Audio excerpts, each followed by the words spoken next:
Beaver, there are going to be a lot of changes when you go to Mayfield High. The teachers are all out to flunk you. Because if they don't meet their quota, they don't get paid. I'm gonna miss you, buddy. Yeah, I'll miss you too.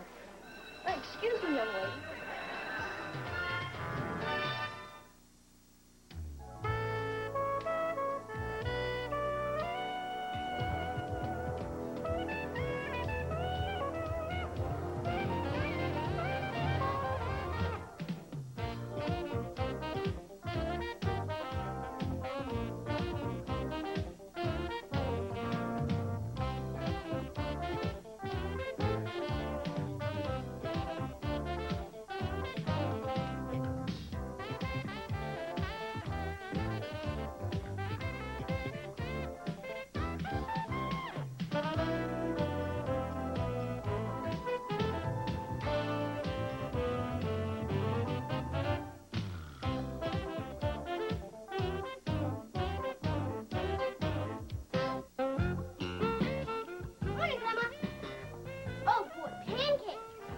Good morning.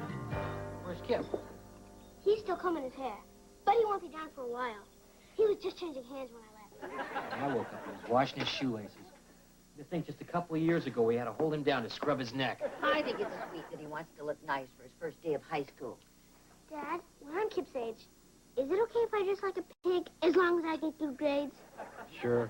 Einstein was no snappy dresser. Good morning, everybody. Well, don't you look nice? Oh, this?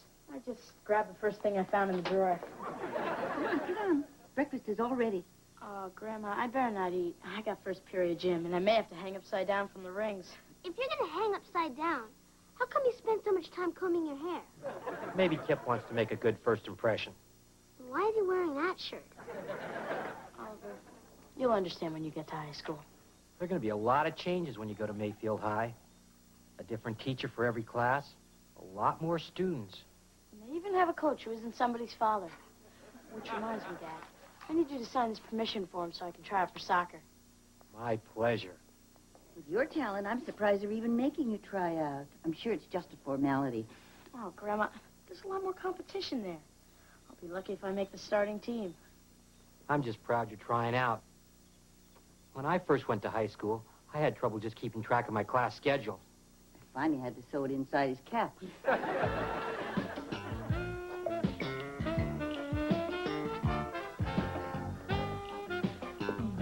Mama, what's taking Dad so long up there? It's already 7:42. I can't be late. Now, honey, you have half an hour. It's only your first day of school, not the raid on Entebbe. You don't understand. If I'm there late, I'll have to sit next to Tammy Burns, the drooler. Oh, yes, I remember your birthday party. Honey, remember when I told you that I couldn't shave any faster? I was right. Mary Ellen, can I borrow your car keys? Am I blocking you? No, we're trading cars. Lumpy's car was stolen again. I gotta pick up JJ. Well, honey, I can't drive your Corvette. Well, sure you can. I added your name to the insurance this year. Mom, do I look like I'm in any condition to drive a sports car? But the Corvette doesn't have a back seat. Where's JJ gonna sit? Tired of the hood. Just get me a school. Oh, Kelly, please. Can't you just switch cars with Beaver? The way he drives? Okay, Wally. No problem. Take my car. I'll hitchhike. Shouldn't take too long for an expectant woman to get a ride. Look, Mary Ellen, it's not my fault the vet only comes with 2 seats. Well, maybe it's time you got rid of that expensive toy and bought something more practical, huh?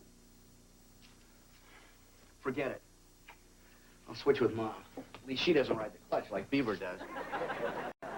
Sitting next to the drooler won't be so bad. I'll just wear a raincoat every day.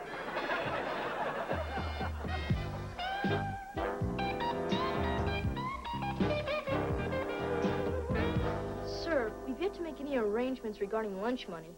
Don't worry, son. A client's taking me out. I'm relieved, sir. Freddie, when was the last time we had an earthquake around here? I believe the last seismic tremor of any consequence struck in 1896. Yeah, then we don't need this beam. Must be Kip. Hey, Freddie, you ready to go? I got my class list, my gym clothes, and my comb. Well, I guess that's everything. Not quite.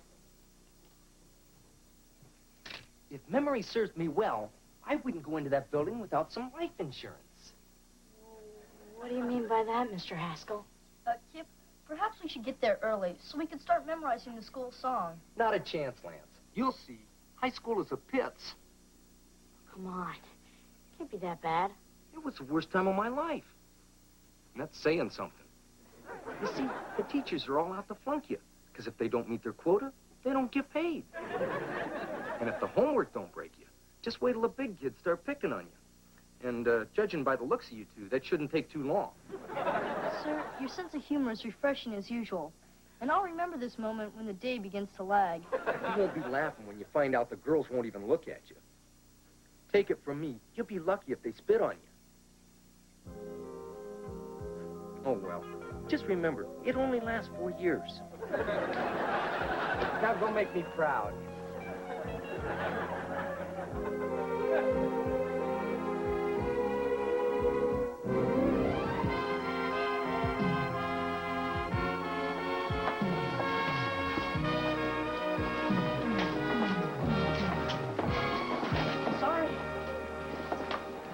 Suddenly, I wish I was Dennis Kowalski. The guy who got left back? Exactly. Come on, snap out of it, guy. This is a great place. If you get a permission slip, they let you go off campus for lunch. Hey, that sounds pretty good. And look how tall the drinking fountains are. And they have payphones, so you can make crank calls between classes. I'm telling you, this place could be paradise. Maybe so. Maybe so.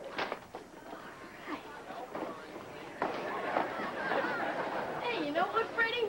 I think we're starting to fit in. Sure. I'm telling you, there's nothing to it. We're gonna be okay here, as long as we stick together. Sure, Sam. We're a team. Yeah. Well, here it is, in 114, our homeroom. No, we're in 132. I guess they gave us different homerooms. Well, that's not fair. How could they do that to us? Well, obviously they assign homerooms by good looks. And you didn't make the cut. No, don't worry. I'm sure we have some classes together. Just one. History. What a shame. I already planned to ditch that one most of the year. I'm gonna miss you, buddy. Yeah, I'll miss you too. Excuse me, young lady. Allow me to examine your desk so you won't be frightened by any offensive graffiti.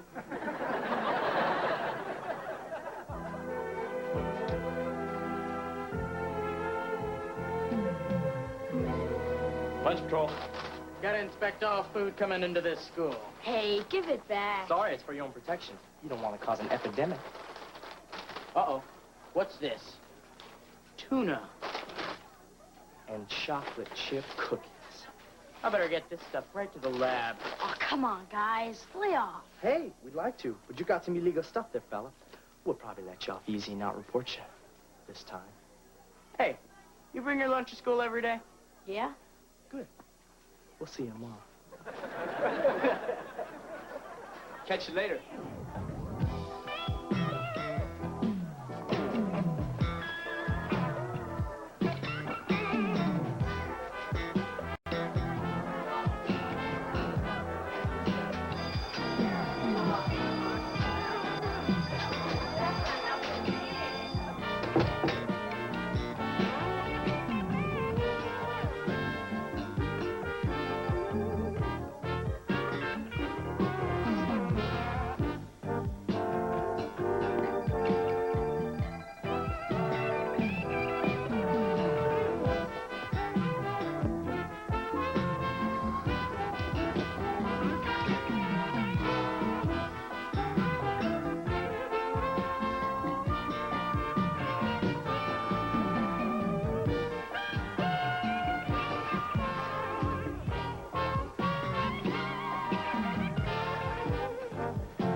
Sorry.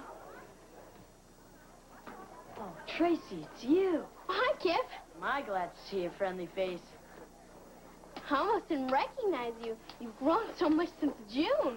Oh, yeah. I can see everything in back of the freezer now. Well, I got your letters from camp. Did you finally end up swimming across the lake? Well, I would have. But on my last day, I had to stop and rescue these guys in an overturned canoe. Oh, wow. Let's see, I got fourth period lunch. How about you? Yeah, me too. Maybe you and I could, tomorrow. Ah! Ronnie! Gracie, you look great. I haven't seen you since your brother's pool party. Yeah, that was some great party. My dad almost had to resign from the force. Come on. Let me give you a guided tour around our campus. Who's that guy? Oh, nobody.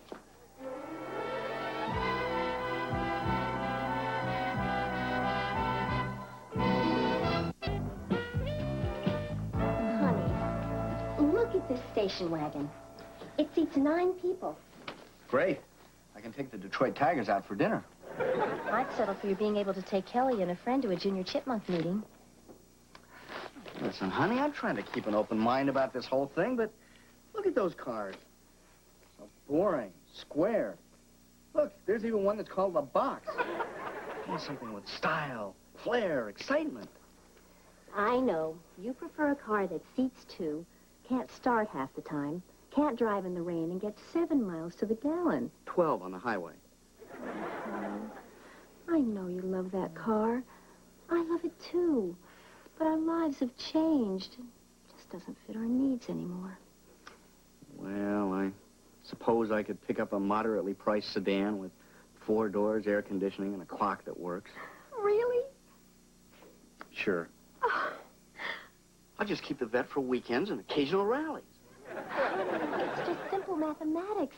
We can't afford 3 cars, 2 kids, and 1 house. How attached are you to Kelly? Honey, that was a joke. Remember those?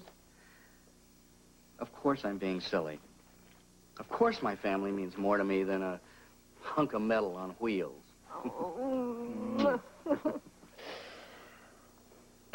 But maybe we should wait till next year's models come out.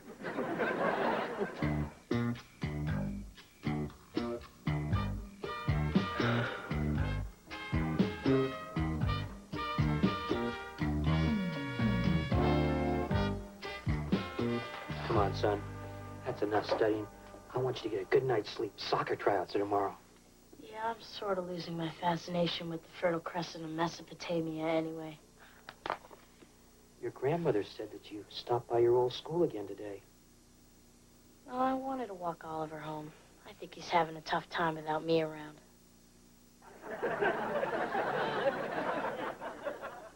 Well, that's nice of you, son, but he's a pretty tough little fella. I think maybe you ought to concentrate on your new school. Are you making any friends? Well, sure. In fact, I met these 2 guys who could hardly wait to have lunch with me tomorrow. Great, son. But now you better hit the sack. I want you to show them what you're made of tomorrow at tryouts. Okay, Dad.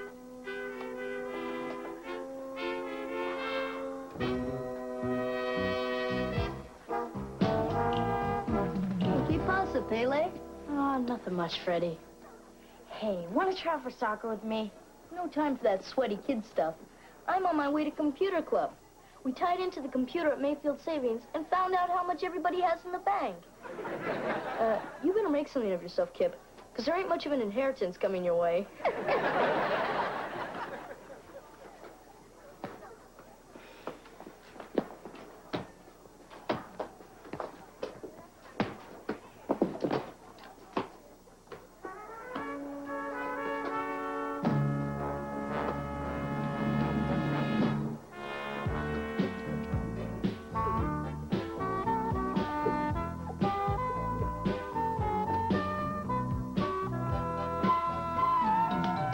Hi, Dad. I waxed your windshield, and I did little circles, just like you said. Hey, honey, how did you reach the windshield? Oh, it was easy. I stood on the hood. Well, you do good work, honey, but, I'll tell you what we really need. You want me to wax the seat? No, I was thinking more like maybe some ice-cold lemonade. Oh, I get it. I didn't do a good job. Oh, honey, you did a perfect job. It's just that, I feel a little nervous about letting a perfect stranger test drive my car. Oh, I understand, Dad. I felt the same way the night JJ slept over and she borrowed my toothbrush.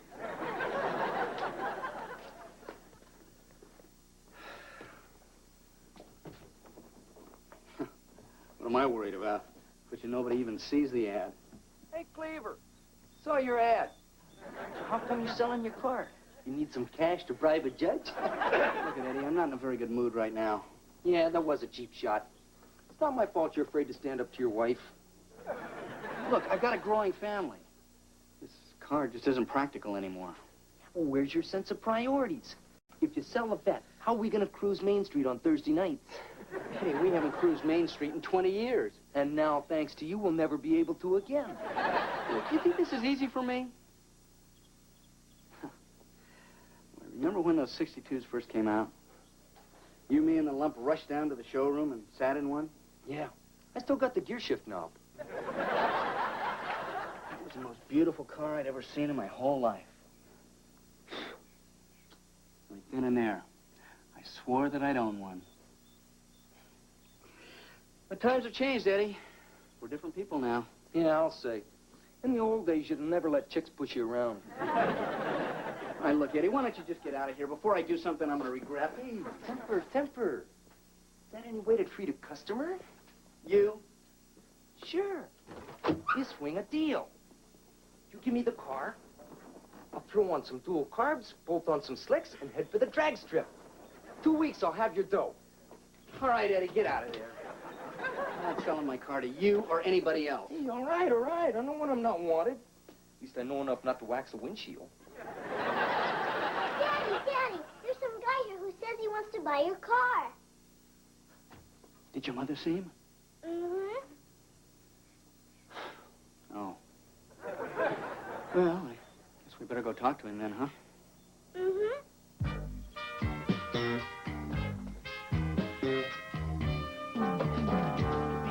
There's a kid out there and he's serious. He wants to buy my car. What'll I do?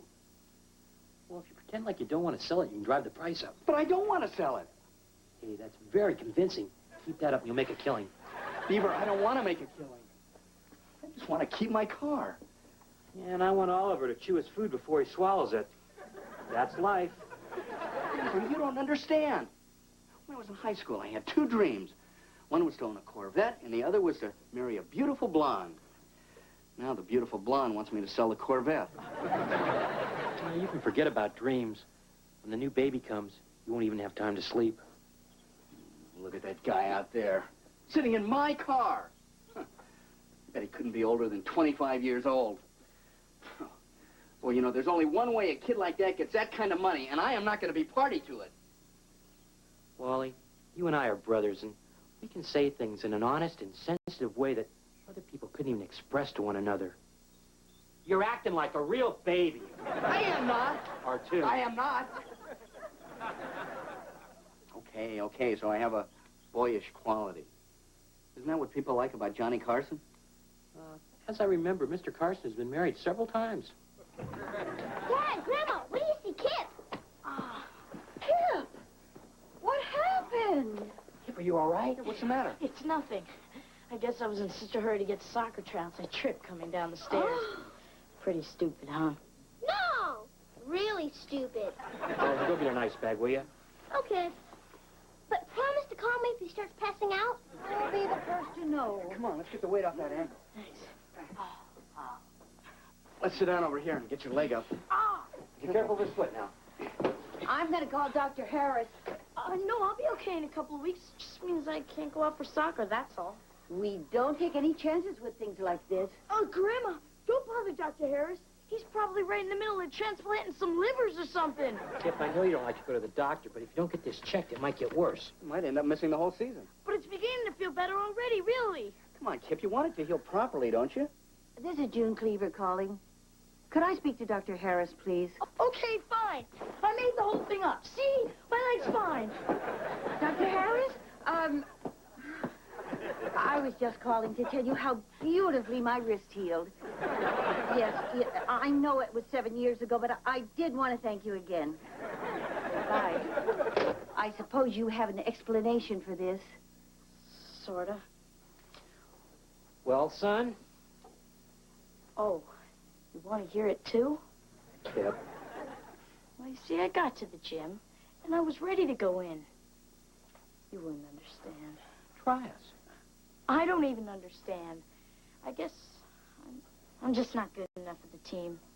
How would you know if you didn't even try out? It's the same with everything in high school. The older kids get to do everything. We're just there to make them feel like big shots. Boy, I wish I was back at Grand Avenue. Grand Avenue? First day you went there, I practically had to drag you into the classroom. All you wanted was to go back to your old school. But after the first couple of weeks, you were having the time of your life. Kip, it's only natural to want to hang on to the things that make you feel secure. But, like your father just reminded me, there comes a time in your life when you have to grow up. Gotta let go of the past and move on to new challenges, whether it's trying to fit into a bigger school or a bigger car. What if I don't make it? Then you're no worse off than you are now. But if you do make it, you'll really have accomplished something. Come on, what do you say, son? Well, if I hurry, I bet you I could be there before tryouts are over. Hey, that's great. I'll take you. I've got some great excuses for being late. Hey, wait a second. You don't want to forget these. Thanks, Uncle Wally. Hi, Mary. Wally, I've stalled that kid with lemonade, pretzels, and cookies. Now, are you going to show him the car, or am I going to set another place at the dinner table? I'm ready, Mary Ellen. It's time for me to get rid of that gas guzzler and get something else. So, what do you think's a fair asking price? 50, 60,000? Another joke, right?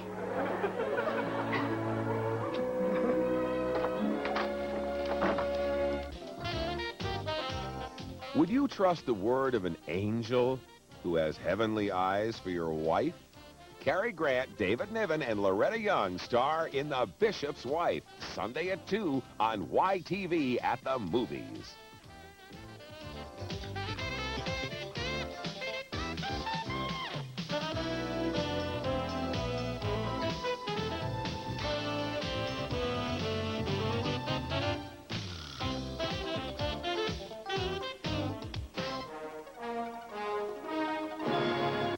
Leave it to Beaver. Well, those are dumb things kids have at their birthday parties. These are scientific instruments. I don't care how many you had. They couldn't even get anybody off the ground. Ray, do something! Okay, jump. Ray, Freddie Haskell, you rat!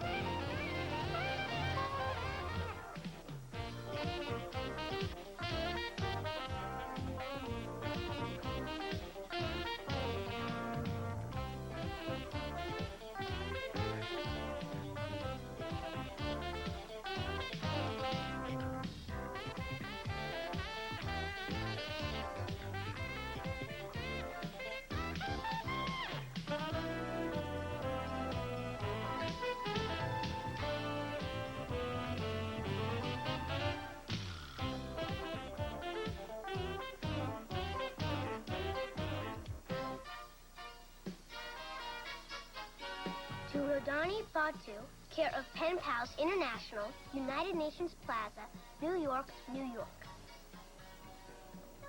Dear Pen Pal Rodani, I'm glad you got the Frisbee I sent you for your birthday. I think it's really neat you taught your hippo to catch it in his teeth.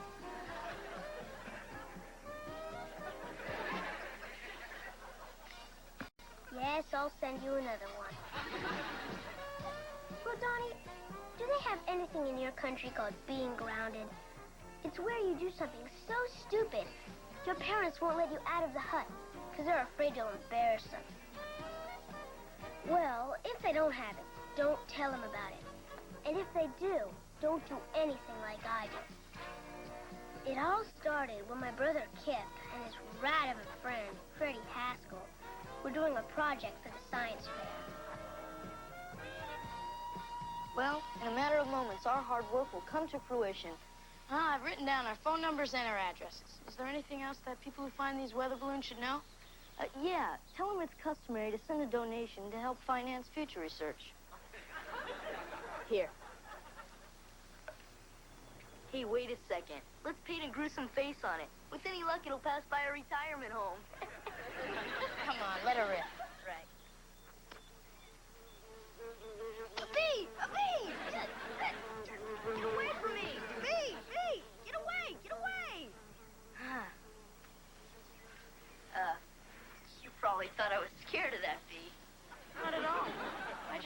you've taken some sudden interest in folk dancing. Well, here goes.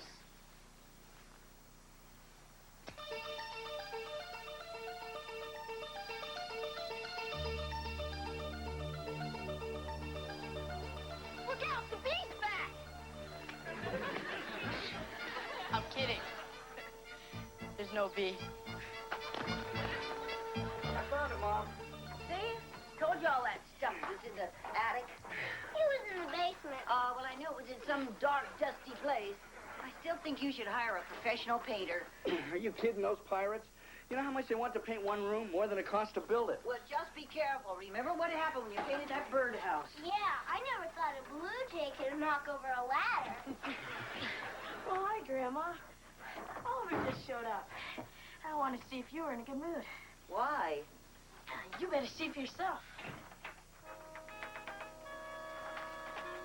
Oh, don't touch him, honey. Remember those plants in your neighborhood that eat people? Well, we got something worse called poison ivy. You get to live, but it ain't worth it. It itches, it itches. Well, it wouldn't itch if you hadn't gone to Milligan's Ravine. I didn't go to the ravine. We went to a 3D movie. It was an adventure story, and the hero fell into a forest with poison ivy. The 3D was so realistic that it jumped out at us, and we all got poison ivy. I have a good imagination. Mm-hmm. See that? Told you. Oliver, what happened? Well, Tell your father the truth. even the stupid parts.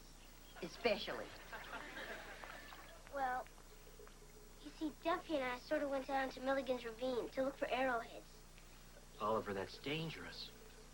No, it isn't. The Indians left a long time ago. Didn't you see the sign that said, warning, poison ivy? But I didn't touch the sign. Honest. Oliver, you know better than to play in poison ivy. But Duffy dared me. And you didn't give it a single thought. Well, of course not. That's what dares are for. Real smart. I wouldn't talk and my first weather balloon only went 20 feet. Well, at least my face doesn't look like a pepperoni pizza. Kip, I'm sure you have better things to do than to call your brother names. Not really. Come on, darling. I think the best thing to do is get you in bed. But I can't go to bed now. I told Duffy I'd go back with him to the ravine and help him look for his brother. You're not going anyplace for the next few days. Poison ivy can be contagious. Other people can catch it just by touching you.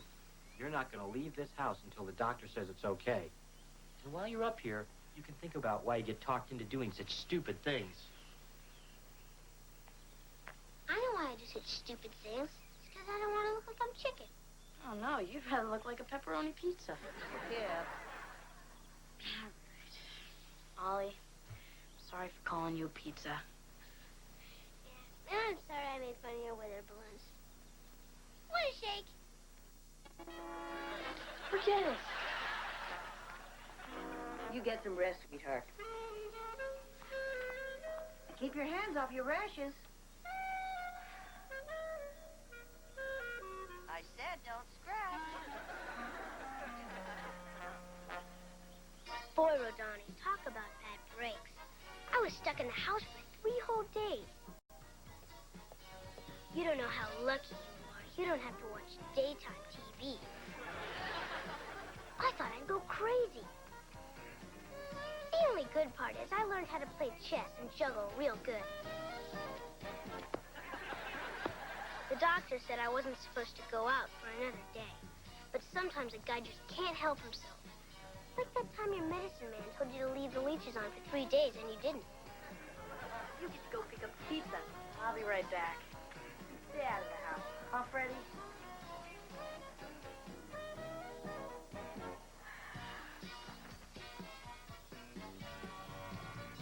Hey, sport. Your skin's cleared up. Too bad. I wanted to play connect the dots on your face. Still quarantined, huh? No! I just can't leave the house. You are an amusing rube. Well, if you're so smart, how come you've got nothing better to do than blowing up balloons? Balloons? Balloons are dumb things kids have at their birthday parties. These are scientific instruments. If you you could send a guy to the moon. The moon. I don't care how many you had. They couldn't even get anybody off the ground. Yeah. I'll bet you a buck they can. You're on. Great. Well, then I'll hook some of these babies to a chair, and then I'll collect my money.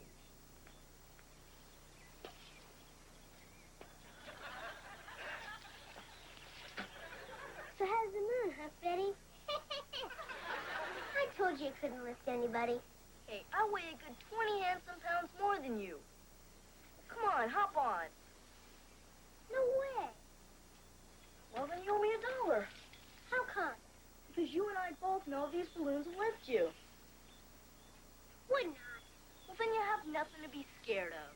I already ain't scared of nothing. Then sit in a chair. I dare you. Forget it. I double dare you. Chicken, chicken. You're a chicken. All right, I'll show you who's chicken.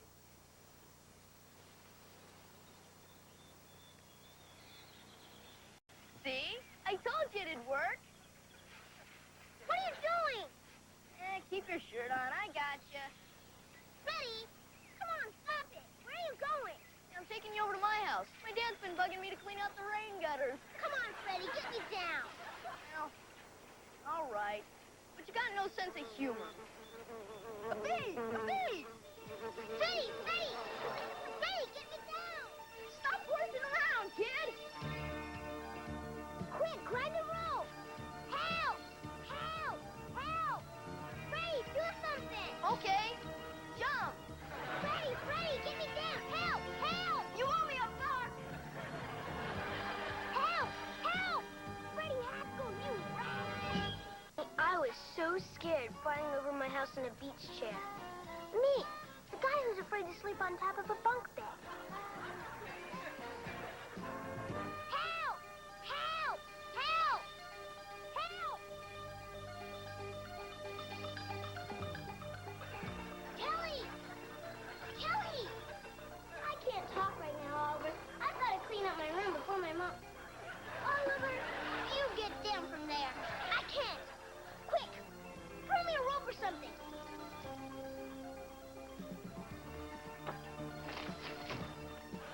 Kelly, hurry! Hurry!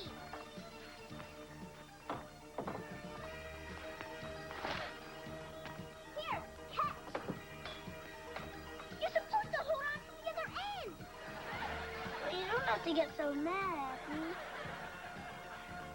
Okay, quick, let's go get some help. Right, okay, just stay right there.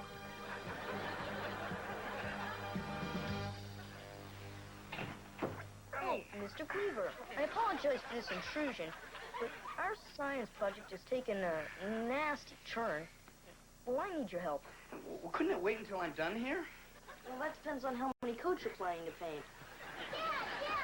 Oliver's sitting in a chair, and he's got a bunch of balloons attached to it, and he's flying. Oh, come on, honey. A bunch of balloons couldn't lift anybody off the ground. You want to bet $1? I tried to talk him out of it, but the little flyboy overpowered me. See? Ollie, what do you think you're doing up there? Get out of that chair right now! No, don't! Uncle Wally, help me! Hey, look, don't worry, Ollie. Whatever you do, don't look down. Freddie, go call somebody, quick. 10-4. Oh, and don't worry, sir. Statistically speaking, flying is far safer than driving. Thanks, Freddie. Just call somebody, will you? Come on, honey. Let's follow him in the car.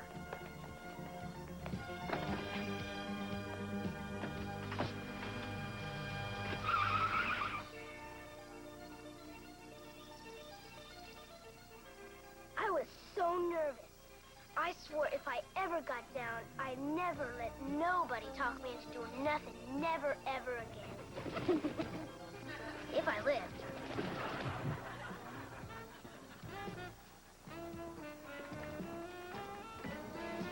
All right, buddy, this is a stick-up. Give me your money. Grow up, will you, Eddie? Hey, how'd you know it's me? It's the third time this month you've done it. Yeah, but the first 2 times you gave me your wallet. Gee, $20. Buying a new suit, Beav? There he is. See?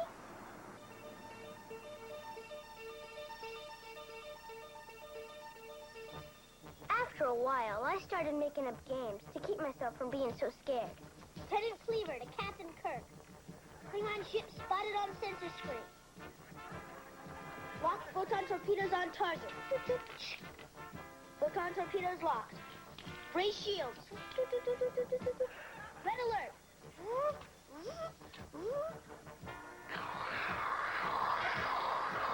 Captain, we're under attack. I'm losing your signal. Fire both banks at my command. Fire 1. Fire 2. Help! Help!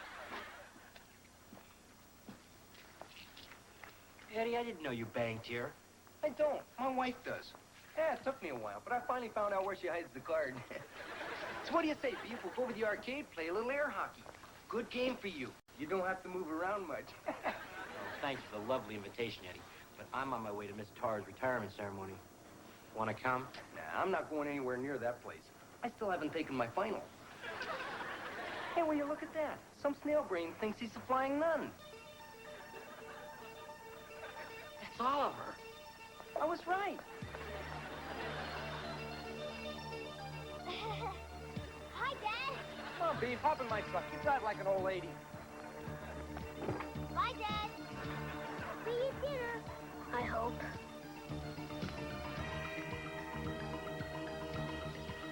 Aw, Freddie, you did it. You did. Go away. Shoot. Go. Ever since that day in 1942, when Miss Tarr started teaching her first typing class, she made accomplished typists out of 6,428 students who would otherwise have gone through life as hunters and peckers. Miss Tarr, we thank you with a capital T. Oh, Councilwoman Cleaver, this is a great honor. Why, in all my years of teaching, I never expected to see a boy flying in a lawn chair. That's my grandson.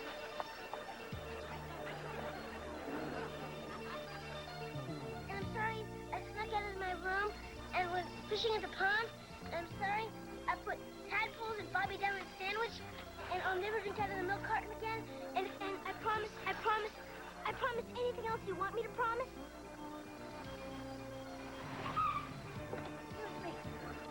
Oliver! Look out for the tree! Oliver, turn right! You're blowing towards the ravine!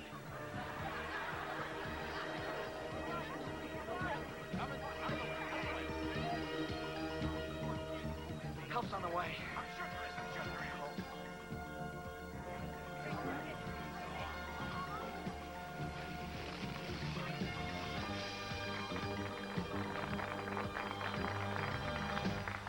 About time, Eddie. You drive slower than I do. Hey, they're sure putting up Christmas decorations early this year. Shut up, Eddie. Hang on, son. Excuse me. Don't worry, son. We'll get you down. I didn't do this on purpose, Dad.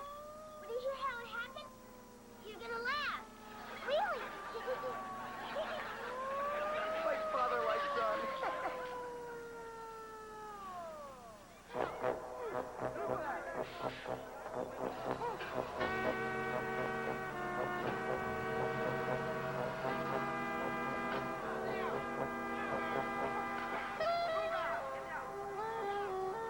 Hey, let's hear it for the fire truck. Way to go, Ollie!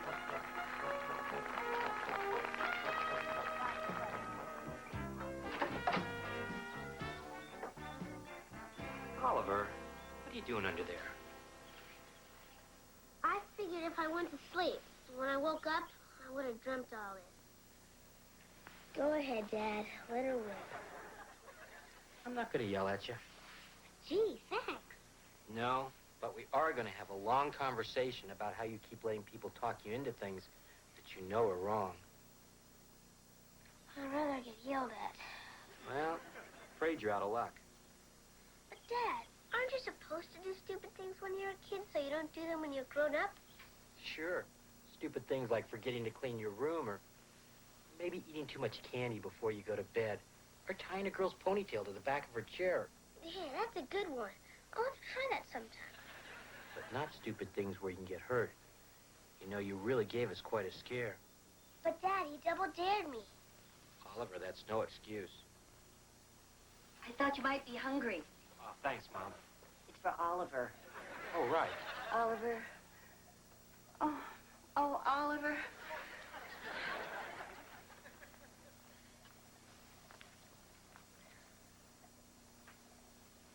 Dad, I know I did wrong. But there's just a time that a guy's got to prove to another guy that he's not yellow. You remember what it's like, don't you, Dad? Yeah, I sure do. But I also remember something that my father used to tell me when I got in those kind of jams. He used to say, as you go through life, don't try to prove yourself, try to improve yourself. Wow. What's that mean? Well, it means if you work hard and always try to be the best person that you can be, that other people will know it, and they'll never ask you to prove it. I think I understand now. Well, that's good, Oliver, but I'm afraid I'm still going to have to ground you for 2 weeks. Yes, sir. And Oliver, when I say grounded, I mean 1 foot touching the earth at all times.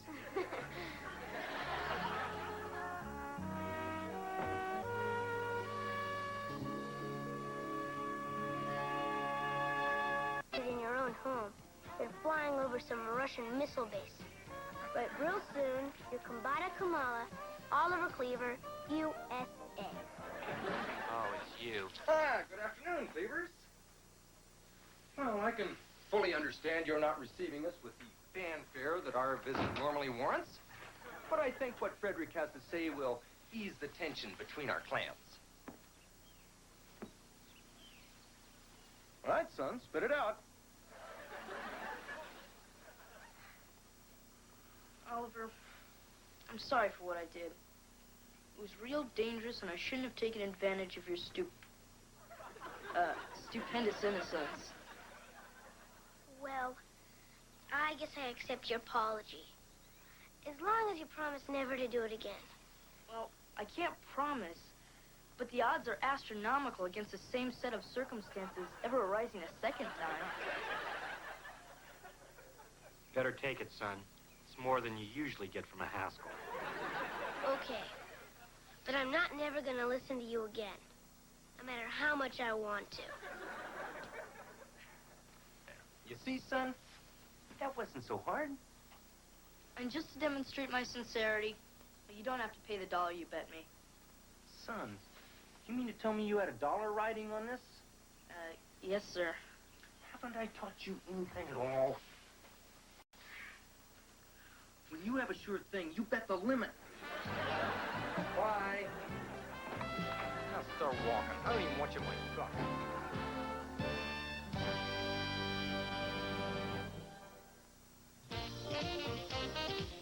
Join the Boswell brood for hilarious family roustabouts as Nellie and her 5 grown-up children take Liverpool by storm. On Bread, each Friday night at 10, here on YTV.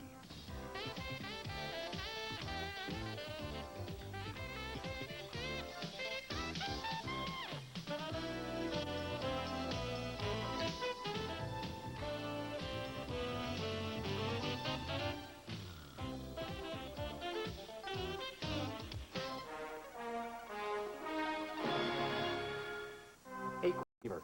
Beaver is going out with Violet Rutherford? Oh, Teddy. Beaver is my partner and my friend, and I am not going to stand here and watch you boss him around. What are you going to do about it, Lumpy? I'll play golf.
Oh, thanks, Grandma.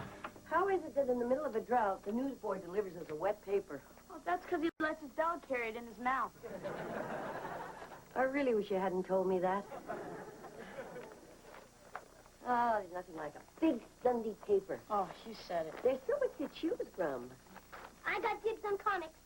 And I want the business and the editorial section. Where's the front page? I got it, Dad. Well, Kip, I'm certainly happy to see that you're finally taking an interest in the problems of the world. Oh, no, Dad. See, Freddie Haskell told me that there's a mistake on the front page that makes a dirty word. Oh, yeah? Where? I'll take that. Want ads? Want ads? Want ads? Travel section. On a round-the-world cruise that leaves on Tuesday. Too bad. I got a dental appointment. Hey, look. The musical Grease is in town. You know, I ought to take you boys just so you'll see what life was like when I was a kid. Thanks anyways, Dad. But I hate those musicals where people start singing when they just want a sandwich. I understand. Kip and I'll go. Sorry, Dad. I already have tickets. I'm taking Lynn. Hey, she hasn't given me the money for her ticket yet. I guess it's just you and me, Mom. Oh, Beaver, I'd love to go, but I already have a date to go with Ray. Oh. I better not find out you've got a date. Oh, no, not me, Dad. Although Molly Sullivan has been giving me the eye in the cloakroom lately. Oh, hi, Ollie. Hi, Uncle Wally. Hi, Mom. Wally, just the person to go see Grease with me. Yeah, that's exactly what Mary Ellen said to me. We're going on Thursday. Well, I guess I could pick up an extra ticket. Hey, that'd be great. Although who knows where you'd end up sitting. Maybe I'll just go rent the video cassette. Beaver, you don't have to stay home. You could get a date. Mom, are we going to start that again? I'm a single father, and I'm starting my own business. I just don't have time for a relationship. Hey, why don't you go out on a date first? Then worry about a relationship. And I know the perfect girl, Mrs. Rapkin's daughter, Hazel. Her mother tells me she has a wonderful personality. Mom, Hazel Rapkin's a fruitcake. She has several wonderful personalities. My own date for Grease. Thank you very much. Okay.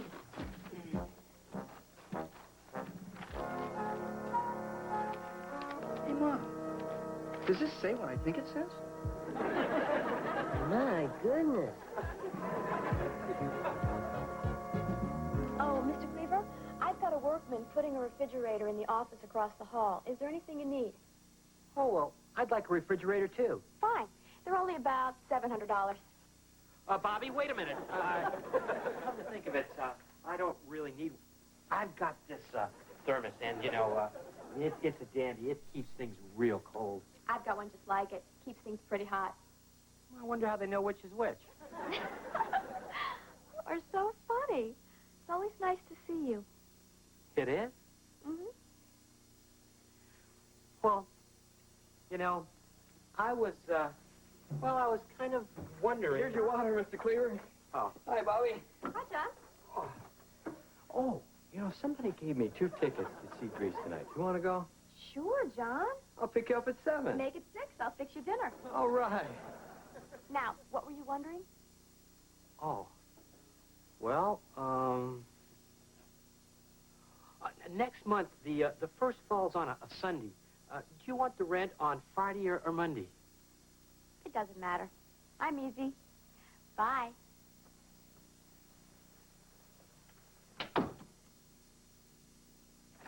Hey, Beef.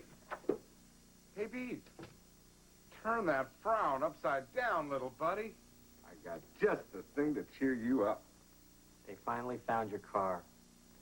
Yeah, but I've got tickets to Grease. Forget it. I hate those musicals where people start singing when they just want a sandwich. That's too bad, because my sister's going to be real disappointed.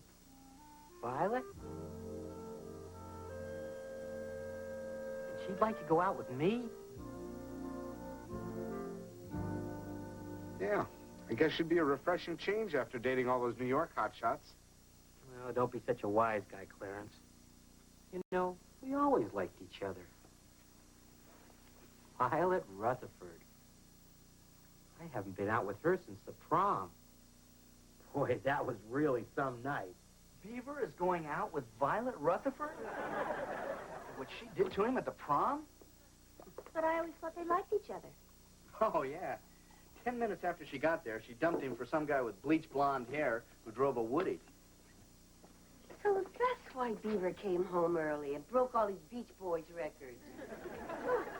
Gee, you'd think he'd have learned his lesson. No, where Violet was concerned, he always did have a blind spot. Well, people change. Not the Rutherfords. She always took advantage of him. You know, when they used to go ice skating, she would make him go out on the pond and jump up and down first.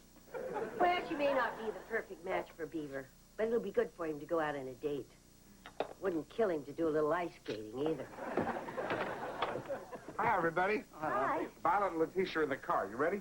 Oh, I'll get my purse. All right. How do I look, Clarence? Too late to do anything about it now. You look fine, Teddy. I couldn't wait. Oh, Violet. Oh, Teddy. Violet, you remember Mary Ellen, don't you? Of course. You were always the cutest couple in school. Third honk. If we don't leave right now, she's going to drive away, just like she did after our wedding. You really have a lovely place here. Oh, thank you. It just proves that if you have a little imagination, you don't need a lot of money. Oh, is that your cologne, Teddy? Yes, it's endangered species. I guess we can drive with the windows open.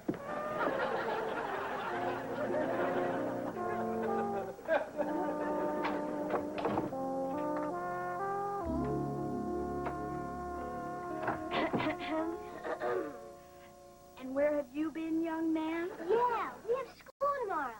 Do you expect us to wait up till all hours of the night? I guess I lost track of the time. Well, you could have called, you know.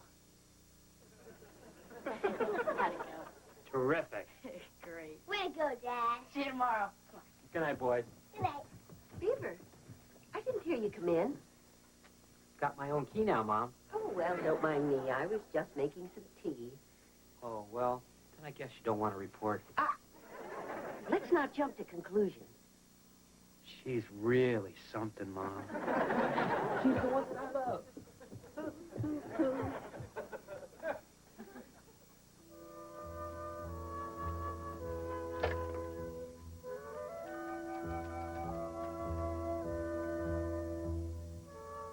Wally, you were right.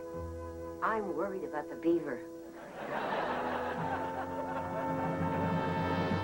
To cancel your appointment this morning. Emergency surgery.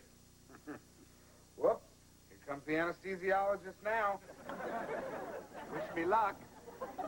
Hi, Clarence. Any calls? Yeah, Indiana Jones, he wants his suit back.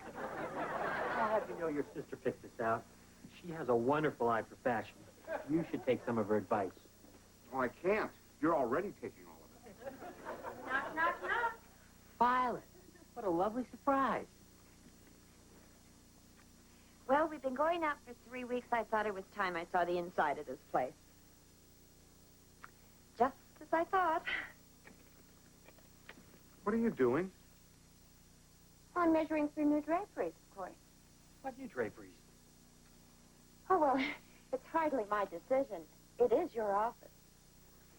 You make the choice. Executive stripe or dusty rose. You know, Clarence, we're a young company, and image is very important. I think new draperies would be great. You have such a level head on your shoulders, Teddy.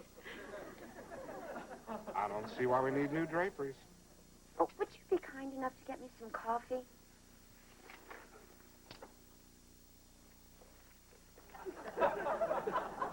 Oh, it's not fresh, huh? Would it be too much trouble? Never mind. Oh, no, it's no trouble.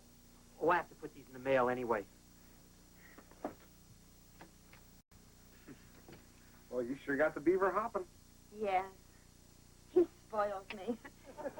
You know, I thought I'd miss all the excitement of New York, but Mayfield does have its advantages. Lucky I decided to move back. Yes, it sure was lucky that your old boyfriend dumped you and then fired you from your job. That's the last time I'll work for my boyfriend. Although, you don't seem to mind having your boyfriend work for you. Oh, Teddy just likes to do little things for me. Oh, he's so sweet. Besides, he needs me. Did you see the way he used to dress? Yeah. He looked fine. Now he looks like a hairdresser. Violet, Beaver is my partner and my friend. And I am not going to stand here and watch you boss him around. What are you going to do about it, Lumpy? I'm going to go play golf.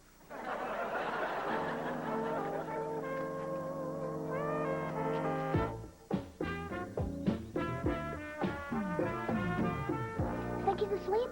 Yeah, he's too old to be faking. I hate to wake him. This is pretty important.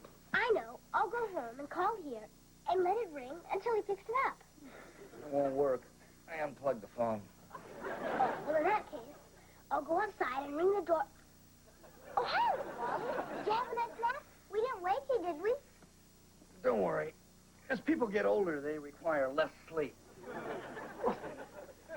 So, what's the big emergency, guys? Well, we don't mean to be disrespectful or anything, but it's about our dad, Violet Rutherford. See, well, He's turning into the kind of guy that we don't let sit at our lunch table. it's really getting serious. He's bringing her over for dinner tonight. Oh, that is serious. Hey, look, guys, your dad's old enough to make his own choices. After all, he doesn't tell you who to be friends with. You do. You won't let me play with Michelle. The amateur barber? She did get rid of my split ends. You gotta help us, Uncle Wally, and fast. She's really getting her hooks into Dad. The next thing you know, she'll be horning in on her trip to Shadow Lake. Now, wait a second, fellas. This is your dad's business, and you have no right interfering. The only advice I can give you is to be on your very best behavior tonight. All right. Kelly, if you need me, I'll be out in the hammock.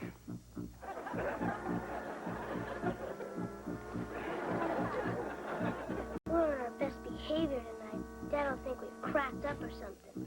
Yeah. He would, wouldn't he?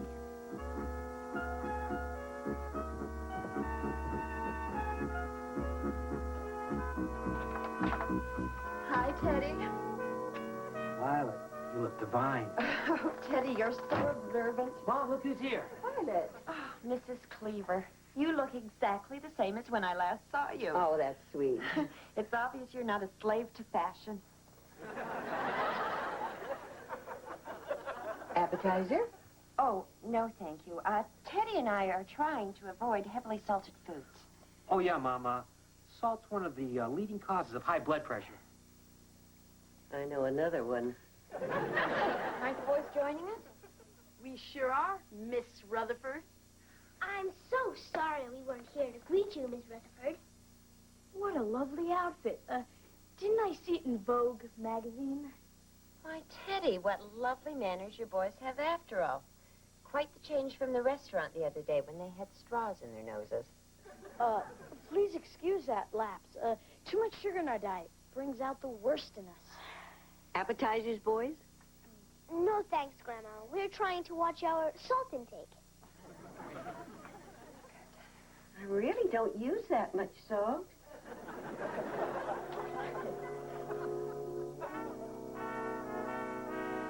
I just love what you did with the lamb. Last year when I went whitewater rafting in Alaska, I had something like it out of a can. Alaska? You've been to Alaska? Why, certainly. I believe travel broadens the mind. Oh, me too. That's why we're going to Shadow Lake to fatten our brains. Shadow Lake? We used to go there. Oh, it's great. Boating and fishing and... Frogs. Oh, I like frogs. But only as an appetizer. Never as a main course. You know, Teddy, you really should be using the boys' vacation time for a more educational experience. But we always go to Shadow Lake. It's kind of a family tradition. You could skip a year. It wouldn't make any difference to the frogs. Oh, I know a trip the boys would love. A tour of Southern Authors' Homes. Southern Authors' Homes? It's like Faulkner, Fitzgerald, Tennessee Williams. Oh, Dad, can we? I've never been to Tennessee before. Sounds great to me, Dad. That does seem like an interesting choice. But I think the boys have their hearts set on Shadow Lake. But I want to see where Uncle Remus lives. We're not going to any authors' homes. We're going to Shadow Lake. Now, Teddy, the boys and I agree. You'll see it'll be wonderful. You know, I understand that they have just completely restored William Faulkner's mother's sewing room. Oh, wow. Violet, may I speak to you alone? Now, Teddy, I know what you're thinking. It's going to cost more money. But just think how much fun the boys will have bragging about this trip to their friends. Don't worry, boys. Father just needs a little persuading.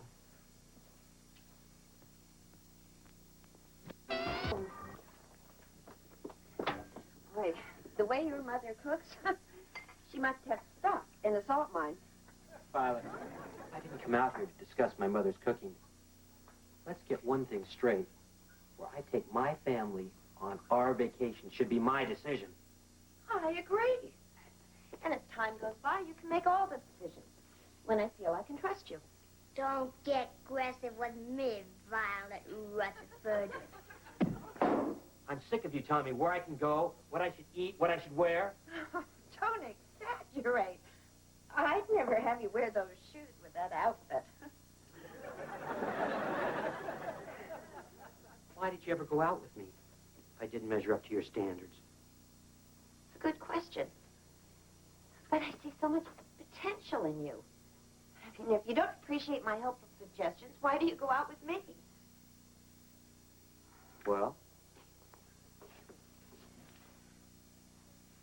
I guess it's because you're so convenient. Well, I mean, I wanted a date. I was a little shy in that department. All of a sudden, you moved back in, and I had a built-in relationship. Is that what I am? Convenient? A built-in relationship? Nothing more than a Friday night TV dinner? Don't get huffy. I know why you came back. And you've been using me as much as I've been using you. More. You know, after you moved away, I often wondered what it'd be like to see you again. How we'd feel about one another. It was nice. For a while. Yes, it was. Thank your mother for dinner. I will. Goodbye, Teddy. It's too bad we're just not cut out for one another.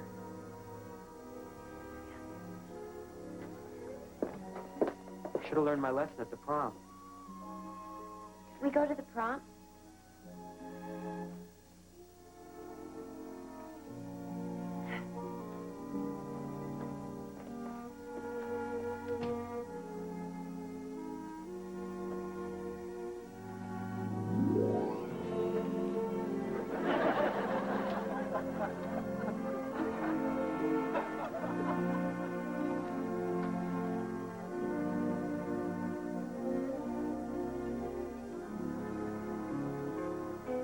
Violet remembered a previous engagement.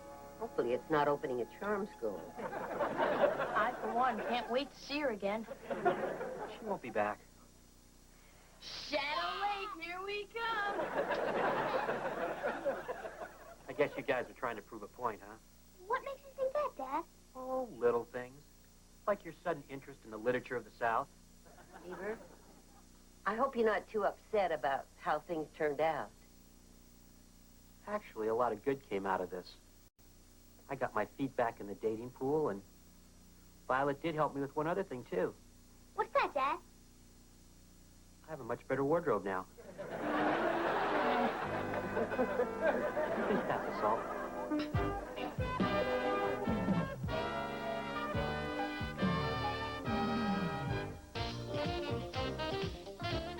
Meet a 12-year-old whiz kid who's just made windmills more efficient. Find out why birds sing in the spring and why scientists are sounding them out. And get the facts on fires from people who set them. On Wonderstruck, tomorrow night at 8:30 here on YTV.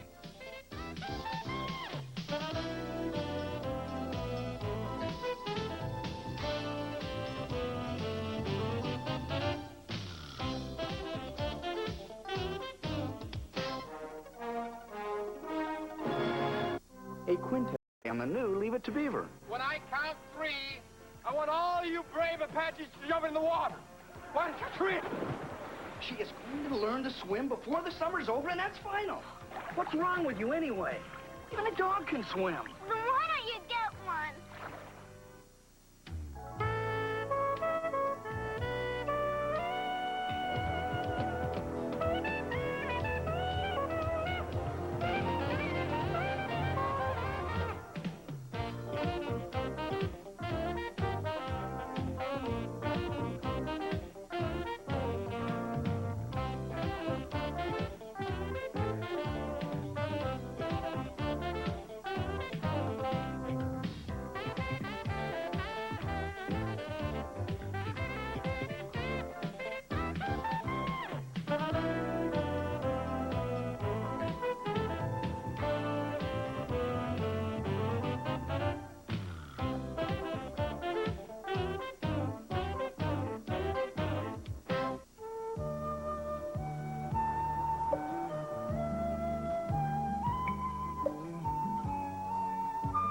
Hard. Not really. I knew I should have taken home ec. Kip's the only one going to overnight camp. How come we have to sew name tags in Oliver and Kelly's clothing? I think it's important that they feel that day camp is special, too. Okay, so fine. Why don't we just build a campfire in the backyard and make them walk half a mile to go to the bathroom? Ouch! Mom, why can't we use the iron-on name tags like other families do? Oh, I tried those once. They didn't last 5 years. Wish I could get rid of this summer cold. June, look at this. Oh, you do find Kelly the cutest bathing suits. Yeah. Maybe this year she'll even wear it in a pool. Mary Ellen, we've been over this 100 times. This year she's going to learn to swim, and that's final. Now, honey, she has a right to be frightened. You were so anxious to have her swim that you let go of her in the pool when she was just a baby. She was 13 months. A baby. And now she's frightened to put her face in the water. Okay, so maybe I made one little mistake. But this year, we're going to fix it finally. So you're going to take the bull by the horns. Absolutely. He's promised her a Care Bears watch if she'll stick her head under the water. Hey, what's wrong with a little incentive? Or a little bribery, hey, Wally? Hi, everybody. Well, Dad, I'm all finished. Well, Kip, going to camp's made a man out of you already. I didn't even have to help you pack. Oh, this isn't the stuff I'm taking. This is the stuff I want you to lock up so Oliver can't get his grubby paws on it. Kip, you should have more faith in your brother. Well, Grim, I've got plenty of faith in Oliver. I just don't trust him. Come on, Kip, hurry up. You're going to miss your train. Coming, Dad.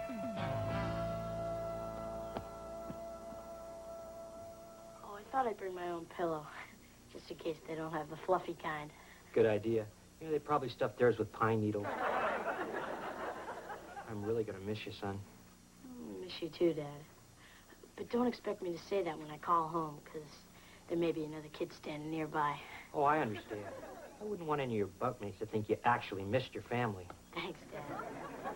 Pass these out in a couple of days, will you? What are they? The letters from camp. Since Grandma gave me the pre-addressed envelopes, I figured I'd go ahead and write the letters. I can't stand the suspense. Are you having a good time? Yeah, I'm having a great time. Food's not so hot, though. Nice try, but you write us when you get there. Come on, let's go. You're going to be late. Bye, Kip. Have a good time. Yeah, I'm gonna miss you. I'm gonna miss you, too. You'll be okay. See ya. All right, now, you guys wait right there for your bus. Have a good time. Yeah. Don't come back with a beer. Looks like it's just you and me this summer. Yeah. Day camp's gonna be great this year. As long as they don't pour too much chloroform into the pool. Yeah, you might be right. They did fire that guy who made us pinstripe his car for arts and crafts. This summer, I'm gonna swim all the way across the pool, underwater, and only breathe through my nose. I hope the new crafts guy will let us read lanyards, and I'll give everyone new keychains for Christmas presents. Kelly, I was scared to swim in first, too, but now I really love it. You can go underwater and scream all you want to, and no one will even yell at you or nothing. So, I can do that around the house whenever Mom and Dad play the James Brown record. Come on, Coach Andy's a real good teacher. Well, I don't know. Come on, Kelly. I'll help you. This is real important. You'll probably fall out of an airplane into the middle of the ocean someday.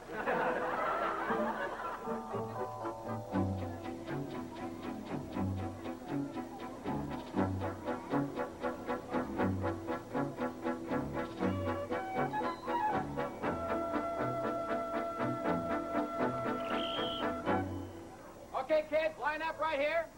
Kelly, get in line. Come on, form up. Let's go. Hi, I'm your Coach Andy, and those of you that had me last year know that I have only one rule. That is, treat Coach Andy with respect, and he'll treat you the same way. What about the rule against spitting in the pool? As I was saying, I only have 2 rules. Now, does anyone know why we call our tribe the Apaches? Oh, because our parents found out what our name last year really means?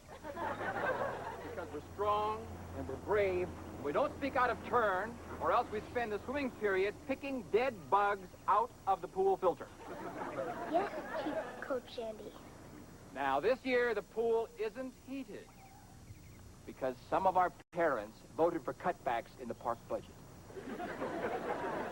But all bitterness aside, we are here to hone our swimming skills because it's healthy, it's fun, and one day you may fall out of a jet plane into the ocean. Told you. Okay, campers, up here next to this, we're going to have a little warm-up before we start the lesson. Stand there next to your buddy with your toes over the edge. Geronimo! Okay. When I count 3, I want all you brave Apaches to jump in the water. 1, 2, 3. Ah! Yeah, that's it. Go around. Okay, that's great. Great.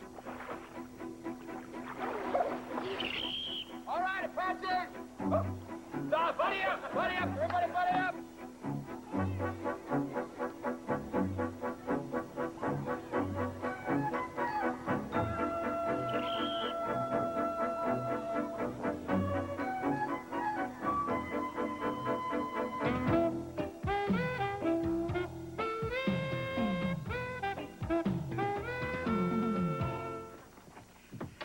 Okay, honey, I want you to tell me everything you learned today. Well, I'd like to, Dad. But Apache's gotta honor their code of silence. At least until Parents' Day. Well, I can respect that. But the important thing is you're learning how to swim. And, I want to give you that watch I promised you. Don't you think you should wait until I'm swimming laps or something? No, I said I would give it to you as soon as you put your head underwater. A deal is a deal. Thanks, Dad. Mom. I'll go upstairs now. Oh, you better put some conditioner on your hair, sweetie. It's starting to get all bleached out from all that chlorine. Dad, you better take the watch back. What's the matter? Did you want a digital? No, Dad. I don't deserve it because I haven't been swimming. I've just been dunking my suit before I come home.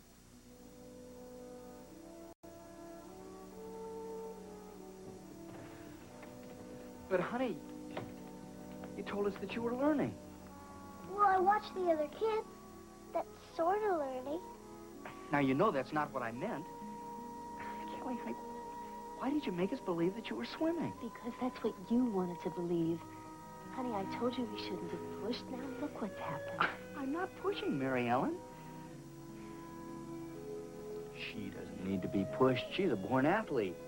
Just must have a bad teacher, that's all. Tell you what, tomorrow before camp, I am going to give you a swimming lesson myself. No, I wouldn't let anything happen to you.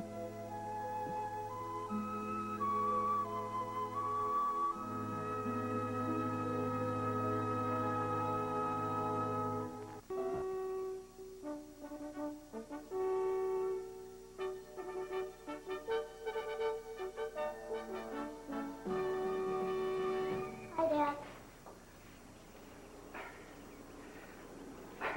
Well, how about that? They still have the trophy for the 100-meter freestyle. See, there's my name. That's nice. But by the end of summer, you're going to want to take one of these home with you. Maybe we should take one home now, Dad. No one's looking. Listen, honey, when we get in the water, I want you to remember two things. One, I'll never let you go. And two, people don't sink. They float. Well, if I remember the first, I won't have to worry about the second. Good point. Well,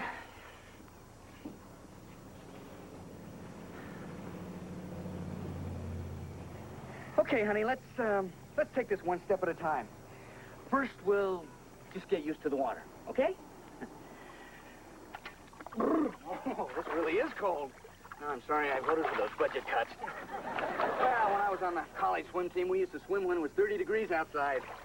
Didn't you have an indoor pool? Yeah, well, sometimes they forgot to shut the door. Okay, everybody into the pool. Hold me. Danny, okay, I've got you. There. That wasn't so bad, was it? No, let's go out now. Now, wait a second, not yet, honey. You're about to learn the secret of swimming. Here we go. Just lay out flat like that. Yeah, that's a girl. Well, you're almost halfway there. I am, aren't I? Yeah. Here you go. Let's try it like this. Hey, this is fun, isn't it? Yeah, it's even better than making lanyards. Yeah, you just needed a better coach, that's all. Let's see you kick a little bit. That's it. That's a girl. That's my big girl. Gee, Dad, I'm doing okay. Well, of course you're doing okay. You're my daughter, aren't you? Now, all you've got to do is learn one more thing, and you've got it. Okay? Take a big breath, stick your face under the water, and then breathe out. But I don't want to. Come on, honey. Come on, it's real easy. Forget it. I'm not sticking my head under the water. Please. Honey, listen, you wash your face, don't you? Yeah, but I don't stick my head in the sink. At least try it, honey, please. Forget it. Let me go. No, I take that back. Just get me out of here. Honey, what's wrong with you anyway? Even a dog can swim. Then why don't you get one?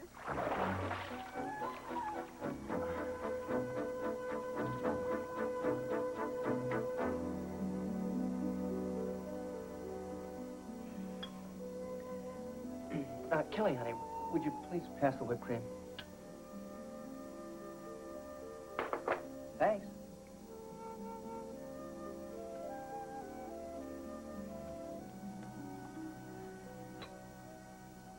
Kelly, you're going to have to talk to your father sooner or later.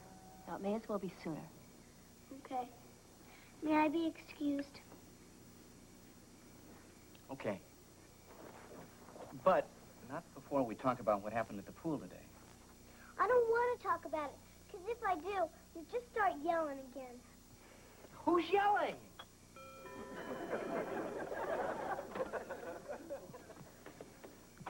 What is it? Hi, Wally. Hi, Mary Ellen. Well, Richard and I were just in the neighborhood, and we thought we'd drop by. Well, of course you were in the neighborhood, Beaver. You live next door. Wally, that's great. I always encourage my patients to use humor to relieve tension. Since when am I a patient, Dr. Rickover?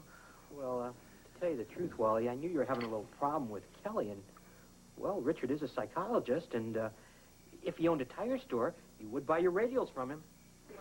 Well, I don't need any tires. And I don't need any help. I'll take care of this myself. Just like you did at the pool this morning? I didn't do anything at the pool this morning that any normal father wouldn't have done. You would call me a normal father, wouldn't you? Normal's a relative term, Wally, and I'd hesitate to use it on someone who wasn't my patient. A normal father wouldn't have tried to make his daughter swim after she said stop. You're right. I should have started before she could say stop. That's the whole problem. I waited too long. Well, maybe I should just deliver our next child underwater. That'll give him a head start. Hey, great. That's okay with me. Oh, fine. Shouldn't you be taking notes? Nah, I got the ball, Beaver. Let him run with it. Mary Ellen, I am not going to let you baby her any longer. She is going to learn to swim before the summer's over, and that's final. End of discussion. Now. Say, Wally, why is it so important that Kelly learn how to swim? Yeah, you planning on buying a houseboat or something? I can't believe you guys. What idiot doesn't know how to swim? I don't. Well, that's different. You don't have an athletic background like I do. Oh, well, how come I beat your high school record in the long jump? You must have had a massive tailwind. Why don't we go over to the track and settle this thing right now? You wait right here. I'm going to go get my track shoes. I'll get the tape measure. Wally, look at you. You're one of the most sensible guys I know, but you're ready to go out and defend a 20-year-old track record. You're darn right. What's wrong with that? You're a grown man. You've already lived that part of your life. You can't live it again through your daughter. I'm not. Well, I'm afraid you are. You're putting her under so much pressure, she's afraid she's never going to live up to your expectations. Well, so what do you want me to do? Go up there and tell her I don't care if she ever learns how to swim? Well, that might be a start. At least then she can get a handle on what she's really afraid of. Well, but whatever you decide, you two guys have done a pretty good job so far. Heck, you haven't messed her up half as much as most of the kids I see. I'll take that as a compliment. My pleasure. Come on, Beav. Let's go shoot some hoops. Hey, that'd be great. But first, I want you to read Kip's letters from camp and tell me if he's really having a good time. Boy, the nerve of that guy coming into my house and saying those things. Oh, come on, honey. You've got to admit, Richard made some valid points. Hey, whose side are you on, anyway? I'm not on anybody's side. I just don't think you're being honest with yourself. Now, there must have been something you've been afraid of.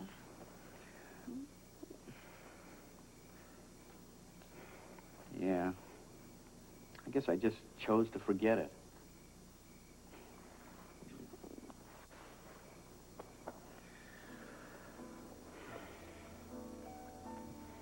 Where are you going? Upstairs. To tell Kelly what everybody else seems to know. I haven't been the most understanding father in the world. You didn't have to rub it in about my long jump record.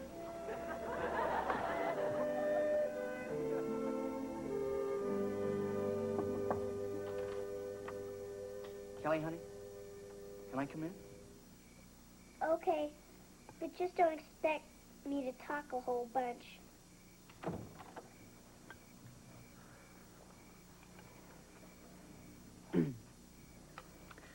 Mind if I join you?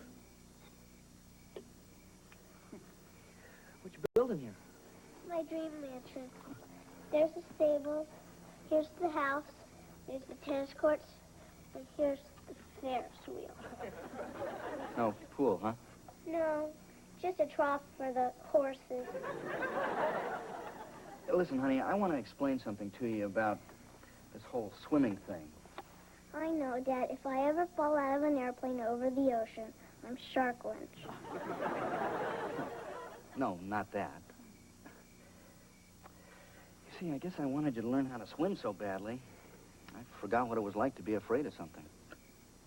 You see, when I was about your age, I was afraid to roller skate. Oh, Dad, that's silly. Everybody roller skates. That's what I thought, right up until the moment that I woke up in the hospital with a broken arm. Wow. Did people sign your cast and everything? They sure did. But then I had to paint over it when my dad found out what Eddie Haskell put down. See, it was a picture that had a... Well, anyway, even after it healed, boy, I wasn't going to get back on those roller skates for anything. Just because you fell that one time?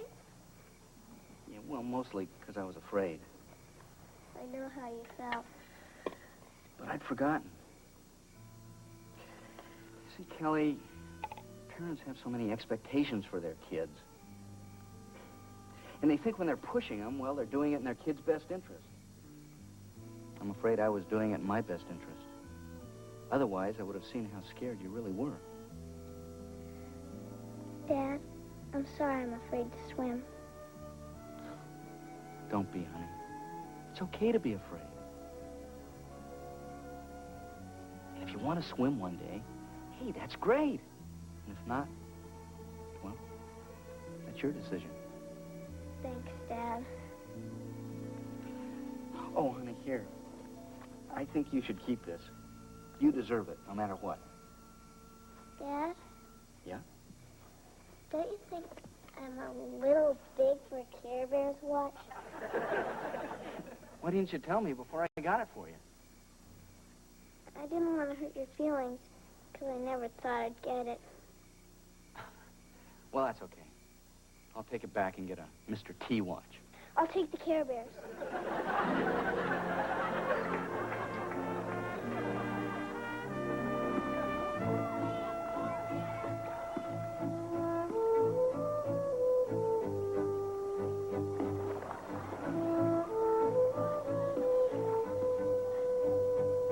Okay, here we go. Come on, kick.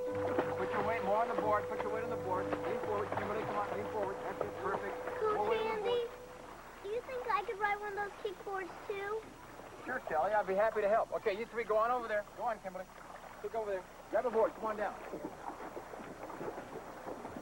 Keep your weight on the board. That's it. Okay. Keep your elbows like that. That's great. Okay. That's good. Wonderful. That's it. Okay, now kick. Kick. Lower your face a little bit. You gotta try to keep that face in the water. Relax. Relax your shoulders. Come on. Come on. Kick. It's okay.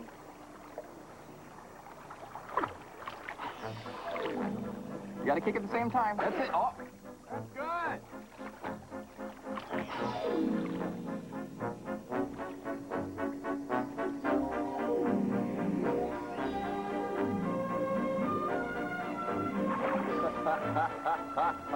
You did great.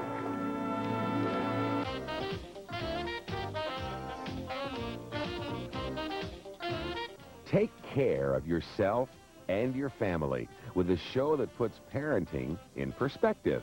Join Debbie Van Kiekeveld tonight at 9:30 for Positive Parenting, only on YTV.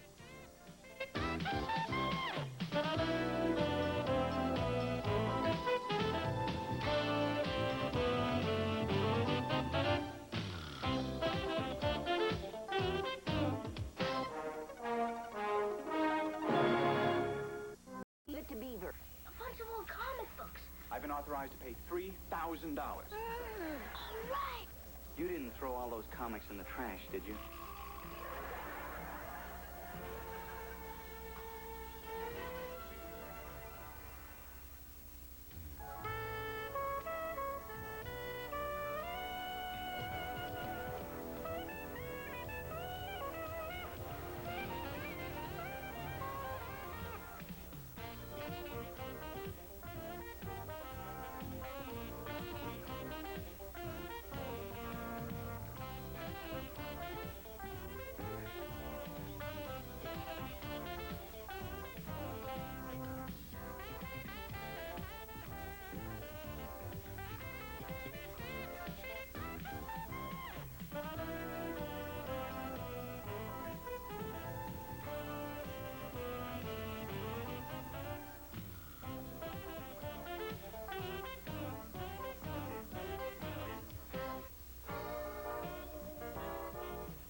show us? Yeah, we've been here for half an hour, and all we've done is watch the Munsters. Hey, you've got to admit, it was a good one. It wasn't as good as the one where the Dodgers signed Herman.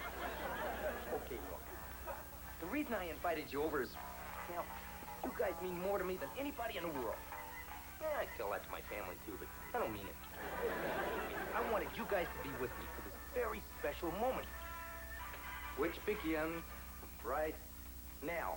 Hi, I'm Edward Haskell, president of Haskell Construction Company. And I'm standing on my father's grave to prove a point. The point is, you just can't find a better construction company to build that extra room you've always dreamed of. Be it a rec room, a family room, or just someplace to stash your wife's relatives.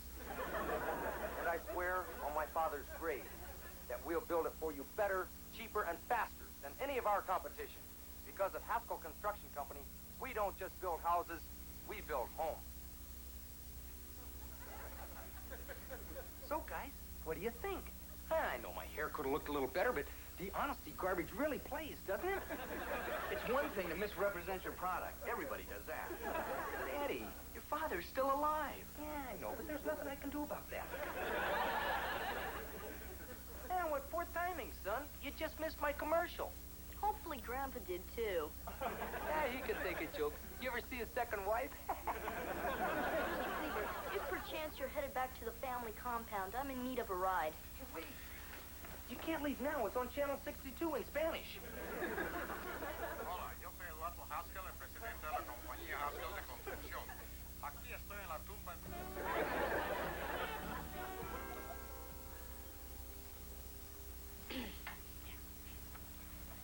Well, not bad. Okay. Pretty good.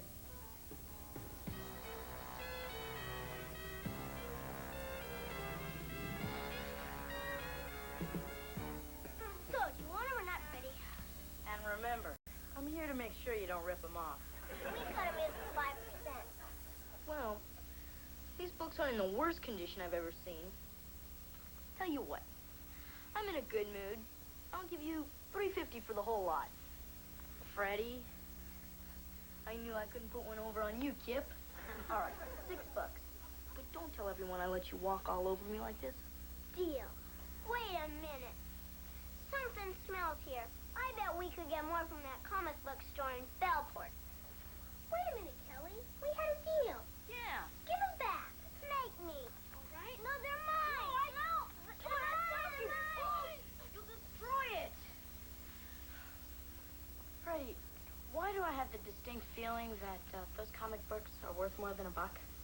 Well, these are rubbish. But this is Fantastic Four #1. The single most valuable comic book of the entire Silver Age.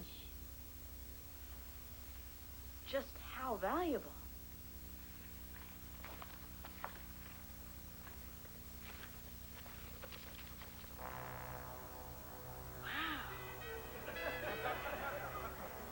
Wow.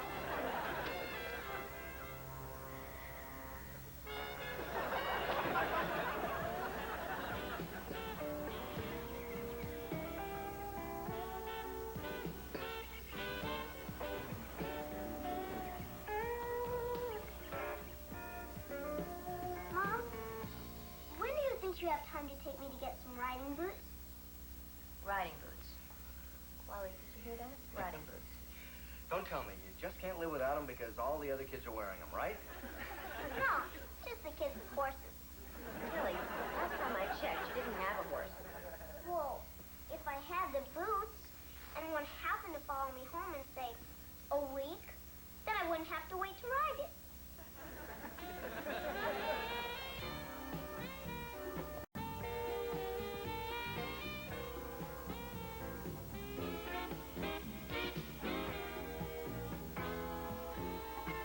Mom, I'm up in the boys' room.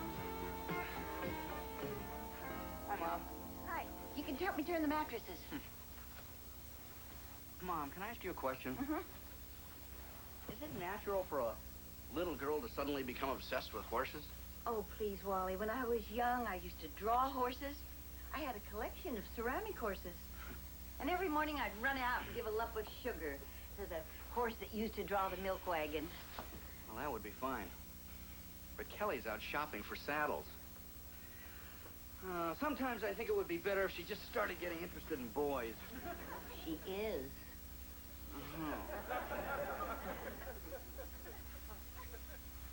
Just be thankful she isn't interested in comic books. They're all over the place. It's all Oliver thinks about. Good mind to throw them all in the trash. Mom, it didn't do any good when you threw Beaver's comic books away.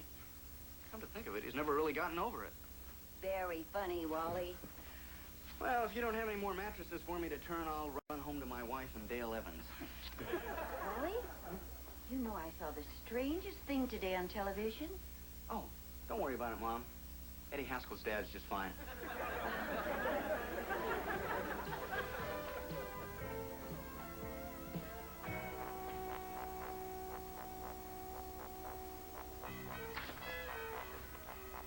One day he's gonna thank me for this.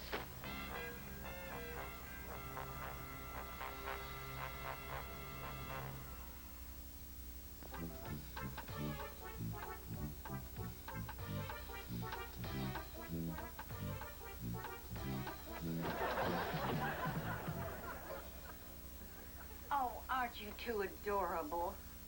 And you say you can't find any cute maternity clothes.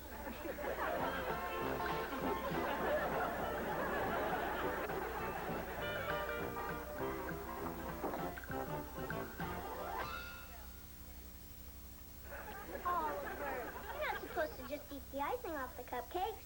It's all right. I only like the cake part. What a thing. Hey, Oliver, did you get any mail today? Anyone answer our ad? Nah, all I got was my new boy's life.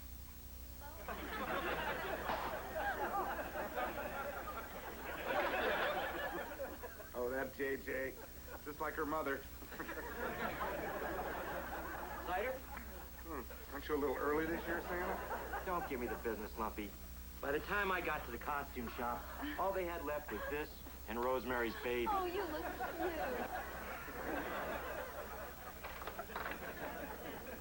Thank you. I'm Kirk Newhouse. I'm here to see Mr. Cleaver on some rather pressing business. Oh, well, won't you come in? Thank you.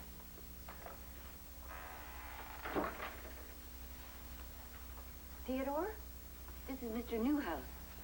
I hope I'm not interrupting anything. Oh, don't be silly. We do this every Thursday. What can I do for you, Mr. Newhouse? Why don't you ask him if he's been a good boy this year? I'm here to answer the ad about the comic book. Comic book? Oh, you want that, Mr. Cleaver.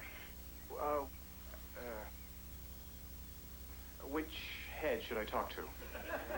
Mine. Why don't we just go upstairs and talk about this in my office? Excuse me, Mr. Newhouse, but what kind of business could you possibly have with people in grammar school? I represent a consortium of credit dentists in Minneapolis who purchase comic books as a investment, and they've sent me here to buy the comic you advertised. Well, who advertised? Fuck. Fantastic Four #1. We found it in the attic, and, well, you said we could have anything we like, and we really like this. So you just happened to forget to tell us about it. Oh, we didn't forget. Freddie said if we tipped you off, he wouldn't let us keep the money. Freddie? I'd have the child's hearing tested. What I said was you never let them swim after eating. Kelly, how could you have done that? What's going on? Listen. You people work this out amongst yourselves. But if this comic is in mint condition as advertised, I've been authorized to pay $3,000. All right. $3,000? For a 10-cent comic? And I waste my money on tax-free bonds? Just don't stand there, Oliver. Where's the comic book? Don't worry, Dad. I kept it real safe under my mattress. Wait a minute, dear. It's not there. Well, sure it is, Grandma. No, you see, yesterday Mom, you didn't throw all those comics in the trash, did you? No. I took them to the recycling center.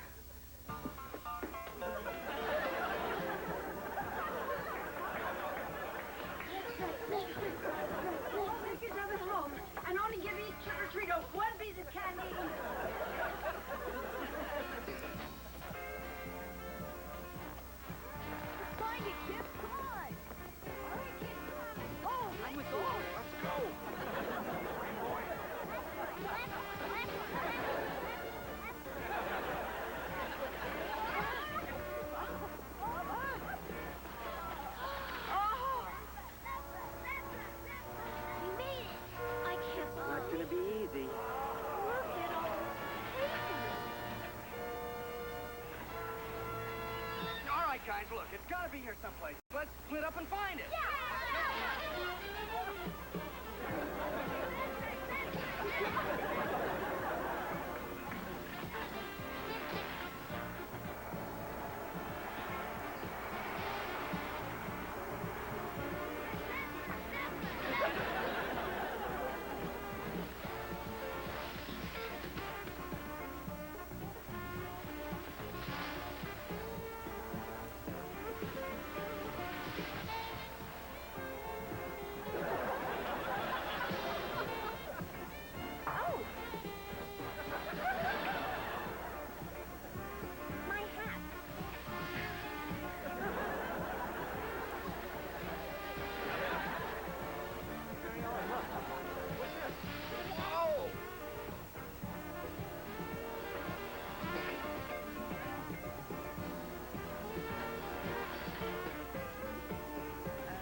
Because she was going to be all white. Real original. And I was going to take my whole class to Disneyland for my first day. Even Dog Breath Atkins? Yeah, even her.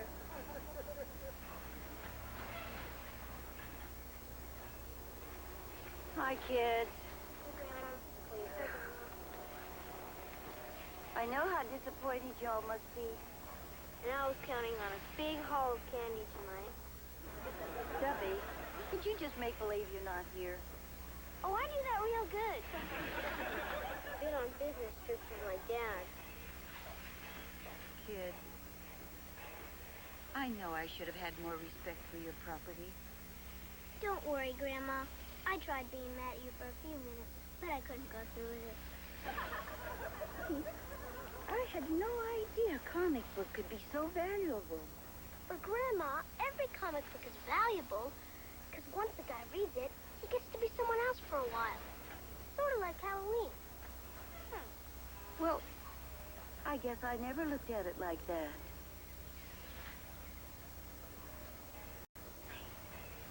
It's still Halloween, and I'll bet if you try real hard, you could still have a good time. Come on, let's get everybody and go home. I thought we could find it, Grandma. We tried so hard. Wally!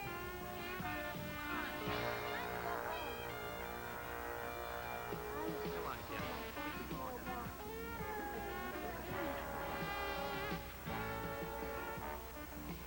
Hey, Beaver, can you drop me off first? I want to get home before the neighborhood kids start egging my house.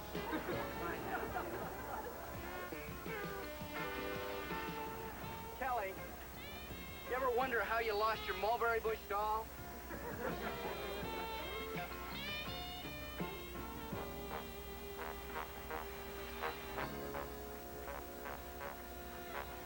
Wow.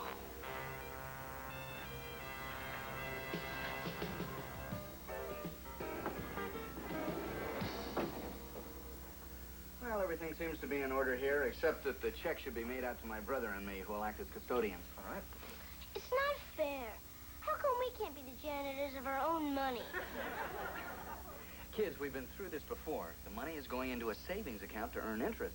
And then when you need it for something important like college, it'll be there. This is a wonderful thing for you guys. Horse is a wonderful thing, too. Okay, Beav. All you gotta do is sign right here.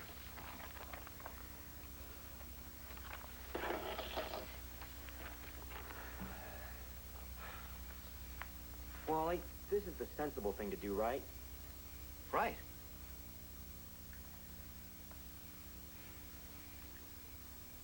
Maybe this one time we shouldn't do the sensible thing. All right, I'm back in the saddle again. Yeah! Beaver, I thought this was settled. The money's going into a bank. One day the kids will be grateful. Like I was supposed to be when Dad made me sell the car that I won? Put the money in a savings account? Do you know what it's like to take a girl to the drive-in on a bicycle and then try to impress her with your bank statement? Beaver, I never knew that bothered you so much. Come on, Mom, tell him, will you? Well, Maybe your brother's right. After all, it is their comic. They ought to be able to do what they want with it.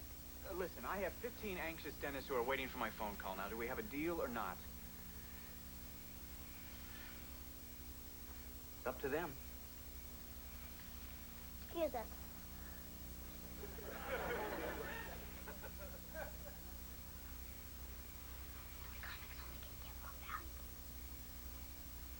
We've made a decision. Thanks for your offer, Mr. Newhouse. But if you don't mind, we're gonna keep it. Now, you're sure this is what you want? Yeah, and we figured we'd have a lot more fun owning that comic book than a bunch of dentists would.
Thursday.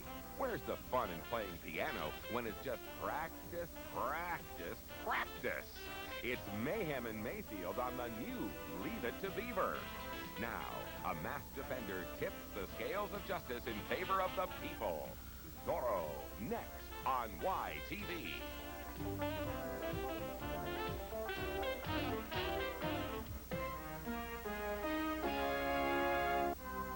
Fun today on the new Leave It to Beaver. This is Arthur, a python, my first and favorite snake. He eats cats. It might be best if I put him to sleep. Never. I want a second opinion.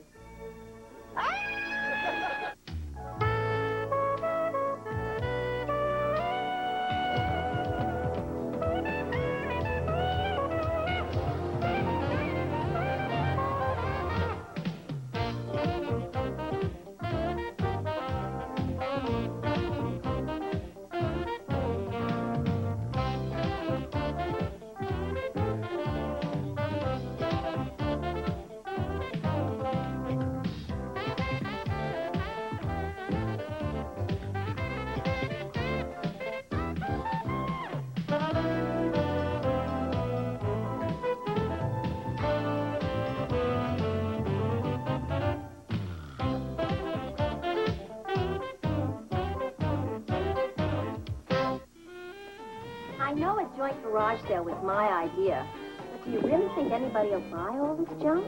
Well, not if you call it junk. These are collectibles. I really think we ought to talk about this garage sale again. A lot of this stuff is irreplaceable. Come on, Beaver, you just don't want to part with your Red River Sam book.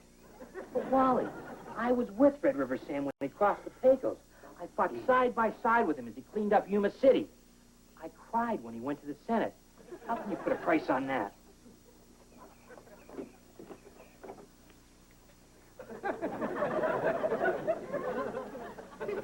Hey, look at this. Hey! Get your hands off my monkey. This isn't going to be easy.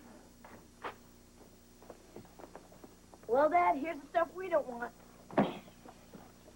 Kip, that's your math book. How does that get in there? Dad, I need to run to the library so I can get my snake report done. Why go through all that? Freddie Haskell's an expert on snakes.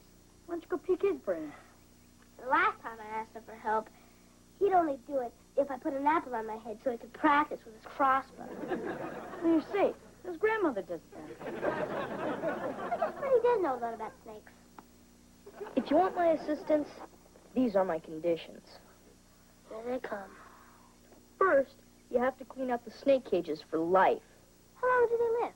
Not their life, stupid. Your life. Second, from now on, whenever I insult you, I'd like you to say, thank you, sir. Okay, pea-brain?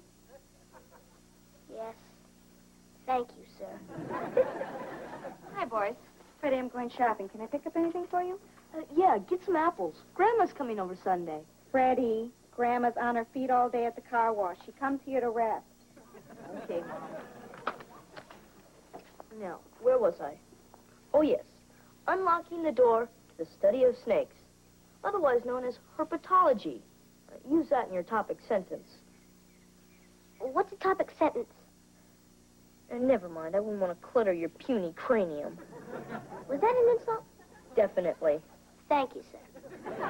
Now, snakes are lizards modified for eating larger prey.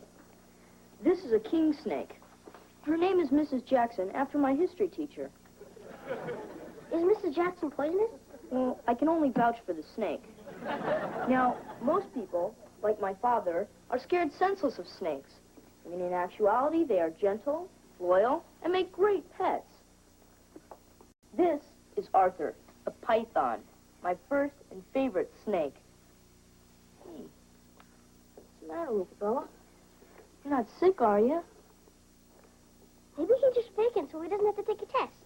No, he's really sick. How can you tell? Yesterday's lunch is still alive. It's never happened before. We better get him to the vet.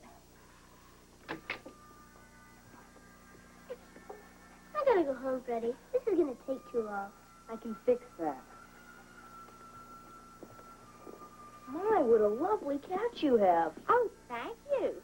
This is Tasha, descended from a long line of Persian royalty. Oh, well, this is Arthur. He eats cats.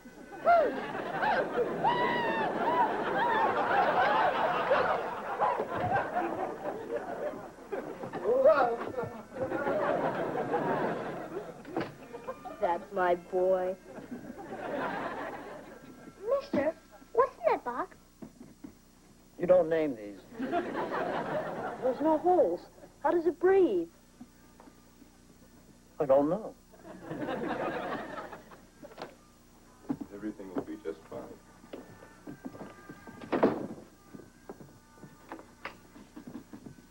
I told you never to bring that thing in here again. Out.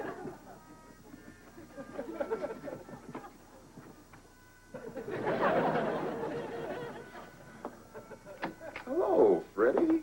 Good afternoon, Dr. Maxwell. Boy, are you the lucky one. You know, whenever you come in here, this place is empty. A coincidence, I assure you. I'm here today because I'm worried about Arthur. Oh? What seems to be the matter? Well, he's not eating, and his eyes don't have the usual twinkle. Not eating, huh? I think I know what's wrong. I'm so glad, sir. Freddie, you remember the last time you brought Arthur in for his checkup? And I told you then, he was getting very old. Well, so's my Uncle Roy, but he still eats like a horse. Freddie, there's only one reason a snake stops eating. And I think to avoid further suffering, it might be best if I put him to sleep. Good idea. I always feel a lot better after I have a good night's sleep. He doesn't mean that kind of sleep. He wants to kill him, you blockhead. Thank you, sir. Freddie, it's best not to drag this out. Never. I want a second opinion. I want a specialist. Well, if you change your mind, I'll be here. Thanks. It's comforting to know that the snake killer is just a phone call away.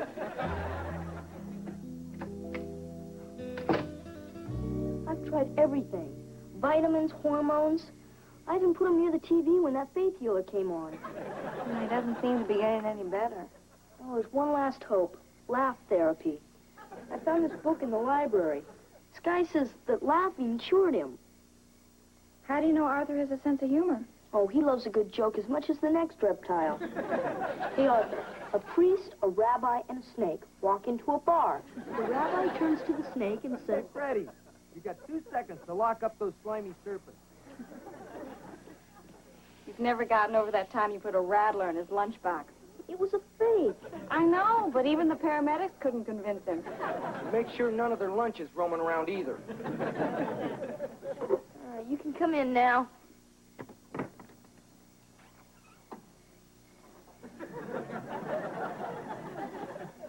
Frederick, I'm very disappointed in you. You didn't do your chores today. Oh, I'm sorry, sir. You didn't take out the garbage or pay my bills, and I told you to fire my secretary. She showed up at work again today. Please accept my apologies, sir.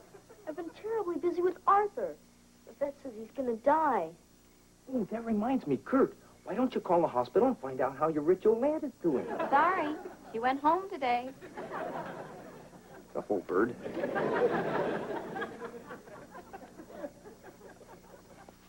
Don't worry, Arthur. I'm not gonna listen to the vet. Look, son, that vet knows his stuff. Didn't he help you get over the chicken pox? I'm not gonna let Arthur die. He's my friend. You won't be losing a friend. You'll be together forever. You'll make a nice belt. He's gonna get better. I know it. I'm gonna help him. I don't care if I have to spend every second with him. Well, I care. You're not going to spend all day locked up with a bunch of vipers. You'll have plenty of time for that when you take over the business. Sir. Look, son, there comes a time when you have to put away childish things. Be a man. Now, tonight, we'll take your allowance, call my bookie, and place a bet. We'll split the winnings. You don't understand, sir. Arthur... Enough lip already. Tomorrow morning, you take him to the vet. Right after you fire my secretary.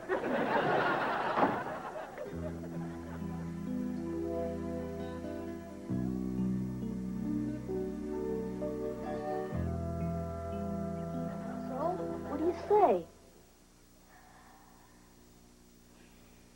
Sure. We'll take care of him. You will? You'll do it for me? No, we'll do it for the snake.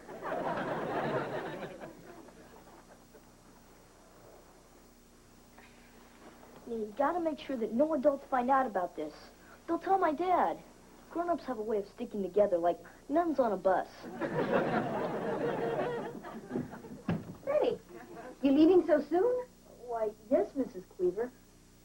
Anything wrong? Sorry, I was a little preoccupied. That's a lovely outfit you're wearing. That's much better. May I come in? I want to go through your clothes for the garage sale. No! I mean, could you come back later? We'd like a few last moments alone with our clothes for... Okay. I'll be down in the garage. You let me know when you're emotionally ready to make the break. Gotta get Arthur out of here. Back.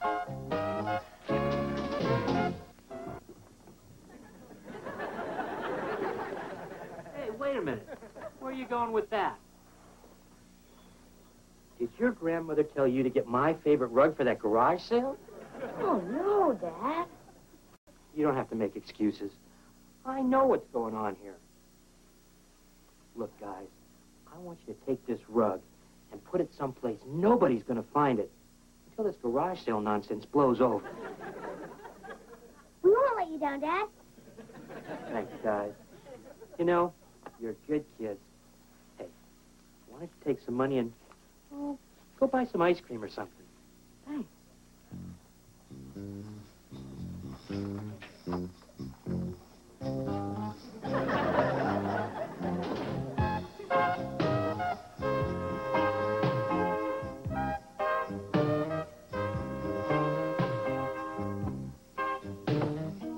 Kids, open up. What are we going to do? Quick, we gotta hide him. Kelly, I know you're in there. I hear voices. Hi, Mom. Can I do something for you? Well, as a matter of fact, you can. You can let me know what toys you've decided to sell at the garage sale. Oh, sure. You can have all the educational toys.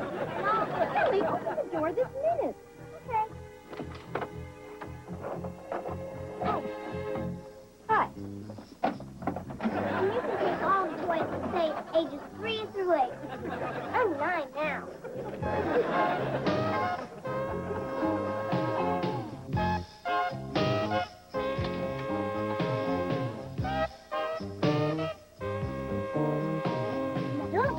attached to that closet. Because tomorrow, you're going back to Kelly's.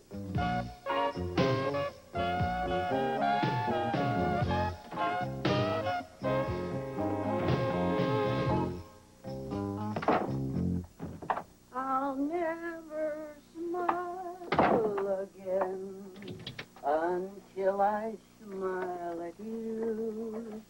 I'll never smile. What good would it do?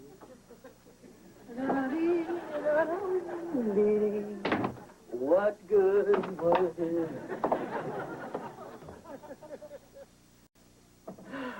do?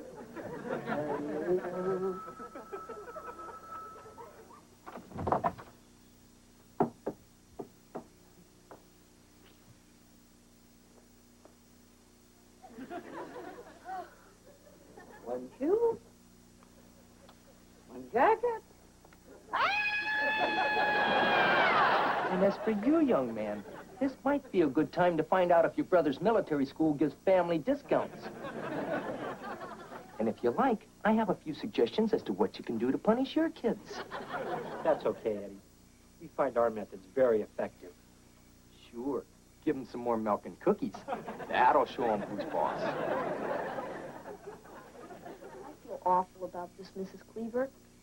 I'm sorry you and Arthur couldn't have met under more favorable circumstances. There's no need to apologize, Freddie. Just get that thing out of my house. Certainly. It's in the grate front of the dining room. That's a strange place to put him. I didn't put him there. A whole evening wasted on that stupid snake. And I was going to buy a new suit tonight. By now, the back of that guy's van is probably cleaned out. Freddie, you all right? Yeah, but I fear that Arthur has taken a turn for the worse. Oh, he does look bad. Okay, Kurt. Drive him over to the vet. No, you can't. There's still hope. New strides are being made in medicine every day. I've heard of a clinic in Mexico that's doing wonderful things. He's going to the vet. No, he's not. Look, calm down, son. It's no big deal. Do I look upset? Oh, Eddie, can't you be a human being for once in your life? Okay. Look, son. For everything, there is a season. And a time for every purpose under heaven. A time to laugh and a time to cry. A time to live and a time to die. Turn. You feel better? No. All right, I tried. Come on, let's go. No! You're never going to get your hands on him. Hey, what's for dinner? Whatever you want to make.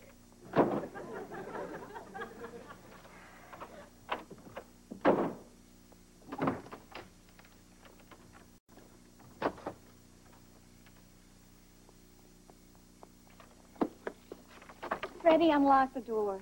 Come on out and we'll talk. I'll talk, Mom, but I'm not coming out. I don't care what you do to me. Oh, Eddie, I'm worried about him. He's upset. It's your fault. You've always coddled him. Every time he cried that first day you brought him home from the hospital, you ran in to see what was the matter. Don't you have any feelings? He really loves that Arthur. It's just a stupid snake. Not like somebody that means a lot to us like your Uncle Larry. That's Uncle Harry. Larry, Harry, what's the difference? I'm trying to make a point. So am I.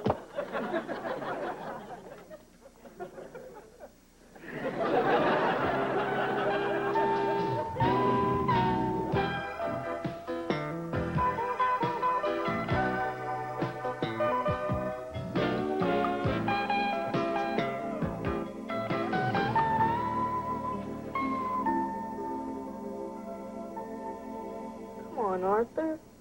You've got to eat. If you don't, you just got to eat. Freddie, dear, let me in. Your dad's gone.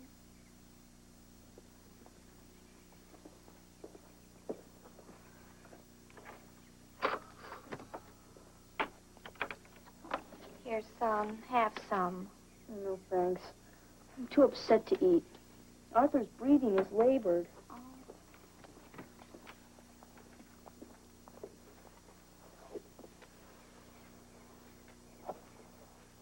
Don't you think maybe we should take him to the vet? No, never. Maybe I can make him better. That's why I have to stay out here. How about school? I don't care about school. Arthur needs me. Tell you what. You go to school, and I promise to come out here every hour and check up on him. What if Dad comes home? Oh, I can handle him. Worst comes to worst, I'll just tell him my father's out here. Hi, Mom, I'm home. I'm going to go out and see Ready? Arthur. Wait. But I want to go out and see how Arthur's Oh, good afternoon, son. My, that's a handsome shirt you're wearing. What are you doing home, sir? Well, thought you might like this. A puppy! Wow! Why'd you give me a... Arthur! Wait. It's okay. There, you see? I told you you'd be fine. You did it! You killed him! You took him to the vet! Didn't have to. Little rascal slithered through the pearly gates on his own. It's true. I went and I checked on him all morning. Then around 2, I went out and he was gone. Your father and I felt that maybe the puppy would help. He's a cute little fella. Sleeps outside, though. I can't believe I'll ever see Arthur again. Look, honey, you did everything you could for him. And you'll always have your memories. No one can take those away. Look at it this way.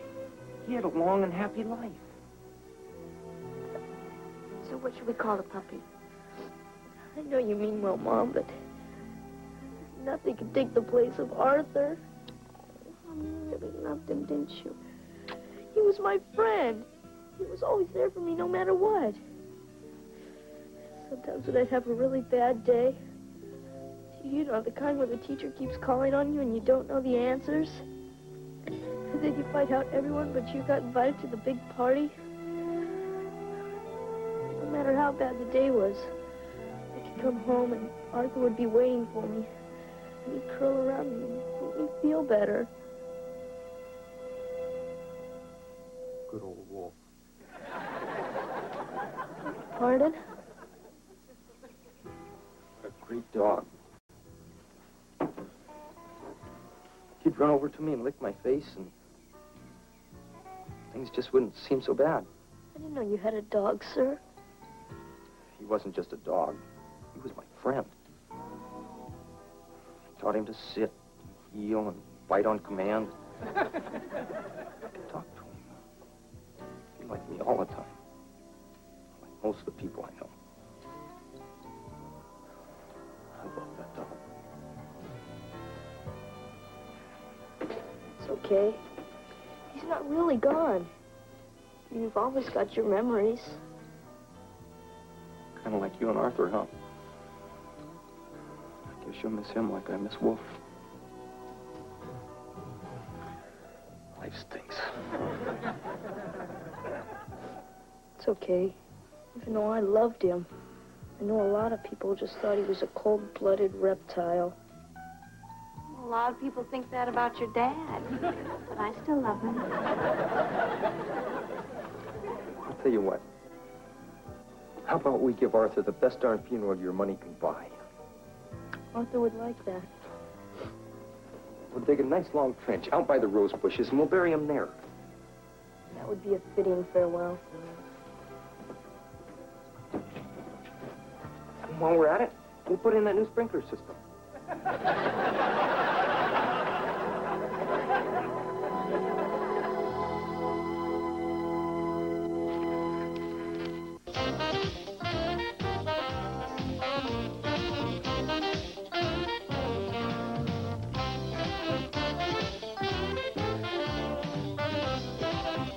Paul Hogan and Linda Kozlowski talk with Laurie Hibbert about their hip, almost heavenly new flick, Almost an Angel, tomorrow night at 6:30 on YTV's Rock and Talk.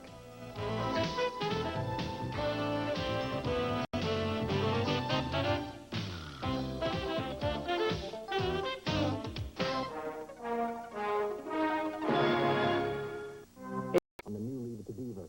Just because your father's out of town doesn't mean you can take advantage of him. Mr. Sloan says he broke his window. He's making this up because he's a mean old man. Oliver, that's enough. I'm terribly sorry. He's lying.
make yourself for children.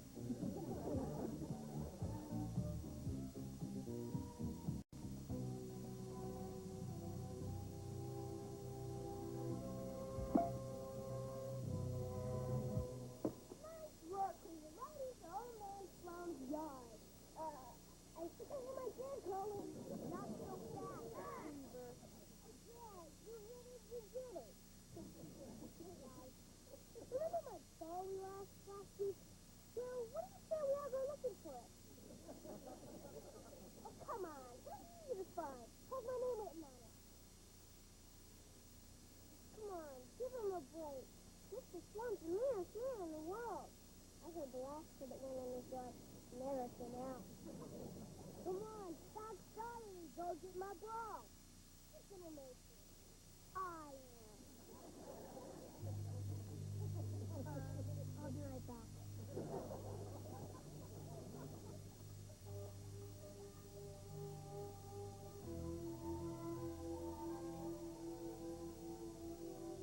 Go on, Ollie. Be brave.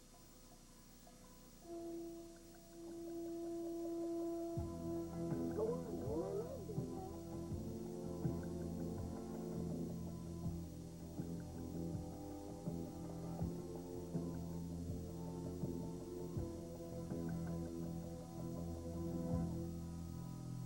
One Mississippi, two Mississippi, three Mississippi. That helps. You looking for this, Sonny?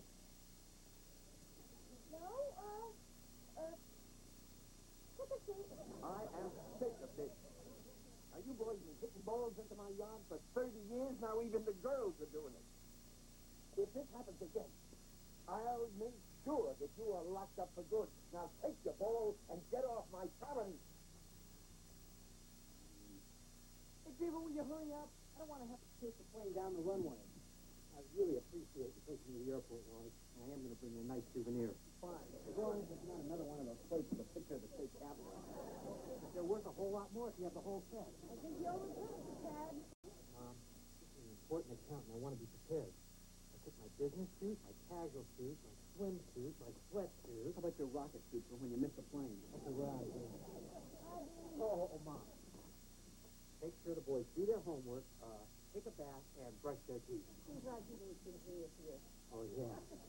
So don't forget, tomorrow's Oliver's class picture. So lay out his seat. I've already done it. Beaver, I've got a class reunion meeting in my house on Thursday night. I'd just kind of like to be there. Fine. Don't let all these tomatoes sugar us any board. That's what they're called? Truth in advertising. Come on, let's go. Bye, Mom. Have a good trip, Beaver. Beaver, you forgot the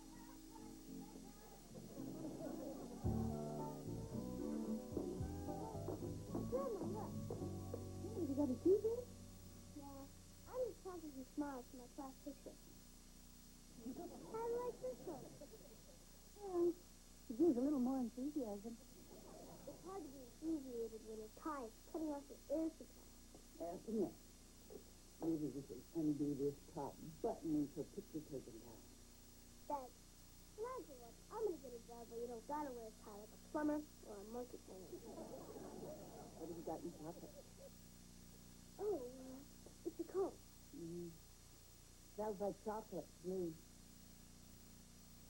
It's a chocolate coat.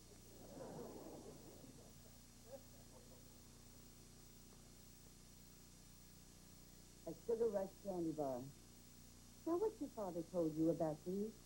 But they're bad for my teeth, and they might make me go nuts like that lady who lives in the fountain downtown. Close enough. You know, I'm surprised at you. Just because your father's out of town doesn't mean you can take advantage of me. Oh, come on, Grandma. You wouldn't be a kid if you didn't try to get away with something like that, huh? Well, he's wasting his time. Child hasn't been born who could put something over on June Cleaver. Well, I'll see everybody later.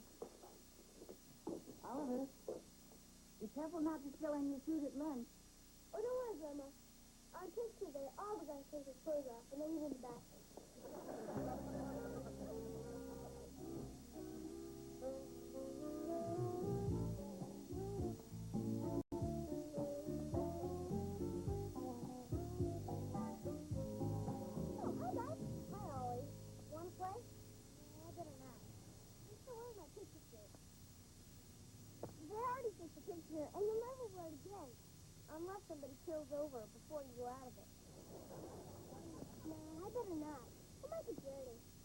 way you play.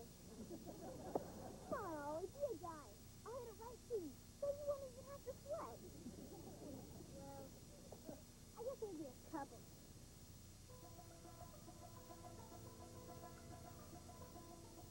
Get ready for my curve, Marcus. Come on, you pitch it. I got it. Go for it. Oh. Oh, you could have had that. Oh, you so nervous. It's kind of hard to miss. Am I going to get it? Just told him that you got beat up by this big guy. It might be two big guys. Even better. And tell him you're lucky to be alive. And that way, if it's off the hook, and they'll hug you since you're still breathing, never getting happy. Thanks anyway, Jesse. My grandma's too smart, even for a finest kid like you. Yeah, bye. I think we'll ever see Ollie again. Don't worry about him. His family doesn't go for him. They just want him to feel bad about what he did. I'd rather get the belt. I want to play more, so come on, let's find the ball. Here it is. I got it. Here, I'll give you some grounding.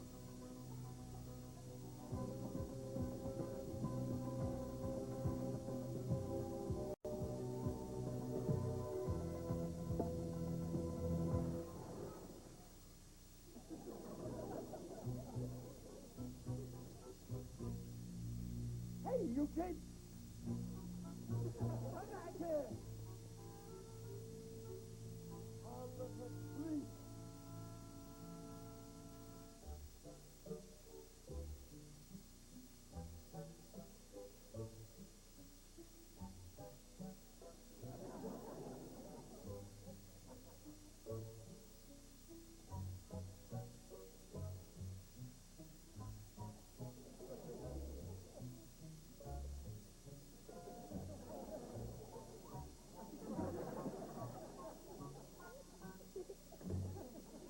Yeah, I know. It's real funny. No, not at all. I was just thinking, you should wear my coat. You can put out. And I use that lemon stuff Mom washes your dishes with, so you smell good. That's so. You're a real lifesaver.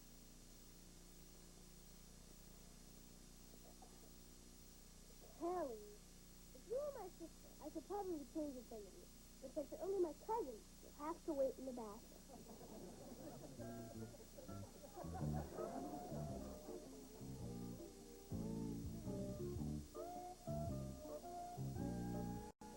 So, you're finally home.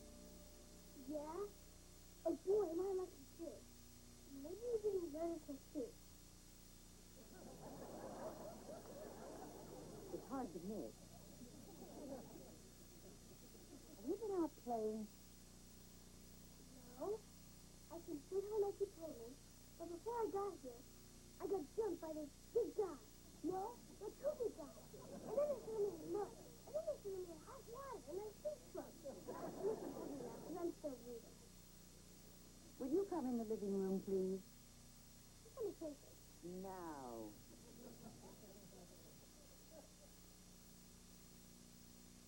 Mr. Sloan, what are you doing here? He's here for an apology. Really? What did you do wrong? The only thing I did wrong was not calling the police. Mr. Sloan says you broke his window. I didn't break my window. He's lying. Oliver, did you play ball on the way home from school today? Well, it wasn't a real game around the store. All right, then you tell Mr. Sloan that you're sorry. No! I ain't apologizing for nothing I didn't do. Well, this is exactly what I expect from kids these days. The way they're brought up. No discipline, no respect for their elders. Not in my family.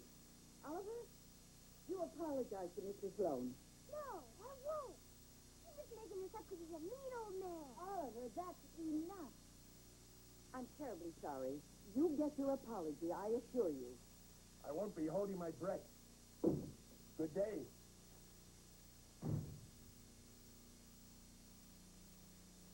Oliver, I have never been so embarrassed in my whole life. Grandma, why don't you believe me? How can I? This morning you tried to tell me that a candy bar is a cone. Then you say you were shocked when you were really playing baseball. And now Mr. Sloan brings me proof that your ball went through his window. Mr. Dream, there were trillion baseballs with my name on them, but I still didn't break no window. Oliver, I don't want to hear another word out of you until it's an apology. Okay, fine. And these are the last words you're going to hear from me. Oh.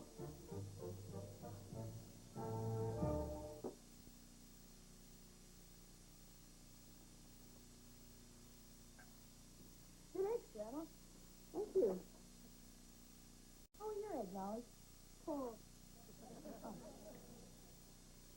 So, how'd you sleep last night, Grandma? Just fine, dear. Yeah, me too. How about you, Ollie? Oh, I guess I'm fine. But someone probably wouldn't believe me.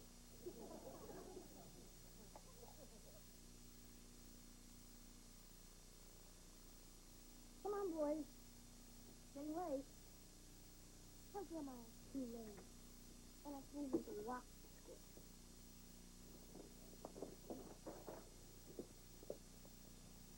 Grandma, when are you two going to start talking again? Ask your brother. It's up to him. Well, we have a lot of graphics on this thing, so I guess we better get started. Yes, Julie? I'd just like to say I can't think of anyone who could do a better job of organizing this reunion than Wally Cleaver. Julie's still trying to land her plane on Wally's runway, huh? Well, thank you very much, Julie. Recording secretary, please make note of the fact that present at this first meeting are Clarence Rutherford, Edward Haskell, Chewy Brown, and Julie Foster. Oh, and don't forget Mary Ellen Rogers. Mary Ellen Rogers, Cleaver. Yeah. Well, I think the first thing we ought to do is assign committee heads. Is anybody willing to take fruit? Try Lumpy. He'll take it any way he can get it. Party har. I'll take care of food, honey. Okay, great. And I'll hire the entertainment. Hey, I object. Anybody that was president of the Future Foot Doctors Club has got no right being in charge of entertainment. You didn't like the guy I hired to make the animal balloons at your bachelor party? It's not that, Pete. It's just that you're the biggest bore I've ever known. None taken. Chewy, just get a band we can all dance to, okay? Now, the invitations are probably going to be the hardest job, what with trying to track everybody down. Now, I'm willing to be in charge, but I'm going to need somebody to work very closely with me. Yes, Julie? I'll do whatever you want, Wally. Honey, on second thought, since we live in the same house, it'd probably be more convenient if I worked with you. Julie, dear, do you think you possibly could handle refreshments all by yourself? Oh, I'd love to, Mary Ellen. And Wally, I'll come by your office tomorrow and we'll discuss the menu. Perhaps a wine tasting?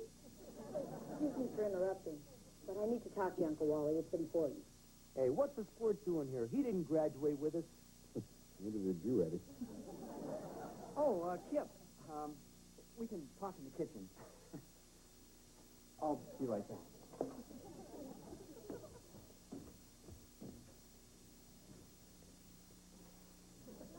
Uncle Wally, you just got to do something about Ollie and Grandma.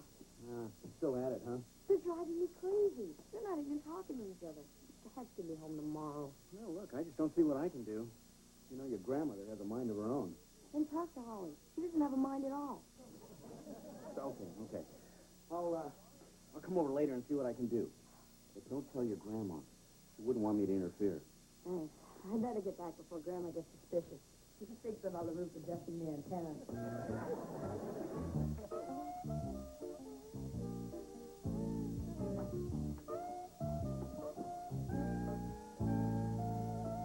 Ollie, what are you doing here? Oh, Mom, What am I doing here? Well, I woke up from a nap, and, I guess I thought I still live here. I gotta cut down on my caseload.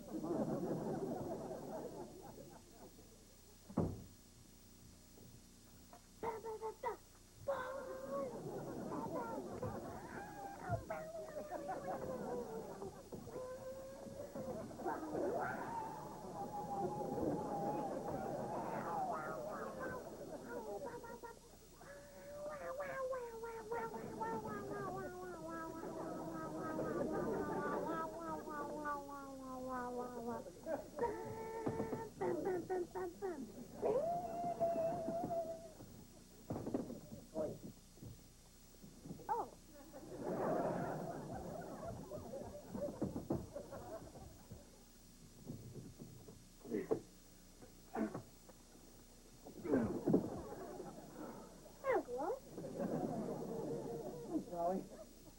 Boy, it's a lot easier to get up that way when there was a tree up there. I didn't want your grandma to see me. Oh, you two ain't speaking English? It's not that. It's just that I think it would be a good idea if you apologized to Mr. Sloan. And I'd rather she thought it was your decision. You don't believe me either. Well, it's no longer a question of the truth. Right now, it's more important that you and your grandma make up. But I didn't do nothing. Look, I never had a client who didn't claim they were innocent. And whether they're guilty or not, my job is to give them the best advice I can. But I thought if I told the truth, nothing bad was supposed to happen. Oliver, I wish life were that simple. But the truth is not always black and white. If you want to have any peace in this family, you're going to have to swallow your pride and apologize.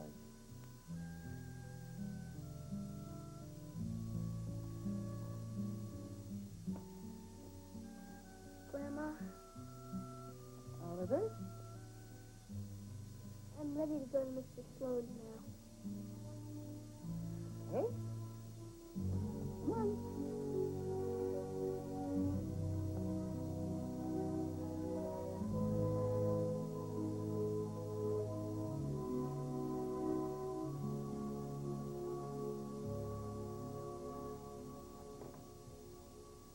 Oh, so it's you.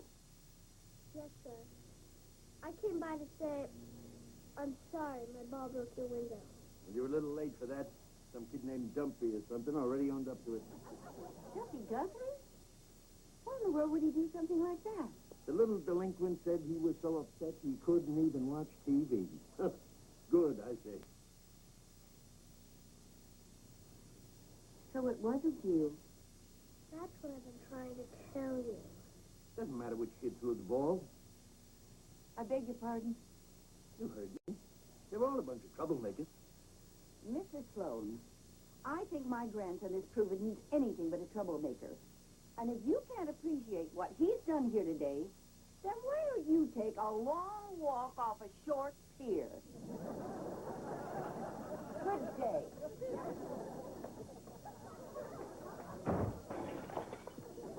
Nerve that man. Thinking you were a liar. I guess I didn't believe you either. It's okay, Grandma. He didn't have no reason to believe me. But I don't understand. Why did you do this? Well, it may not make any sense. But remember last summer when I fell off my bike and my knee got all scraped up and scabby? And I came in sort of crying and everything? Yes? Well, you made those silly faces when you put on the iodine so it didn't seem so bad. And I don't know how you did it, but whenever you took the bandage off, it never hurt. But what has this got to do with Mr. Sloan? Well, I figured getting rid of my old Mr. Sloan would put a lot less than if I had to take off my own bandage. You know, I don't think anyone's ever said anything nicer to me. Come on, let's treat ourselves to a couple of Sugar Rush candy bars. This close to lunch? Oh, come on. Let's live a little.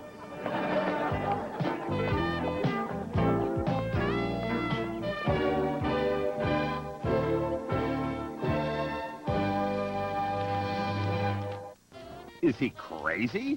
A brash young sailor blasts into adventure at a Navy rocket site with Scuttlebutt, a talking duck. But don't worry, everyone's quacked. Everything's ducky, starring Mickey Rooney and Buddy Hackett on YTV Saturday night at 9.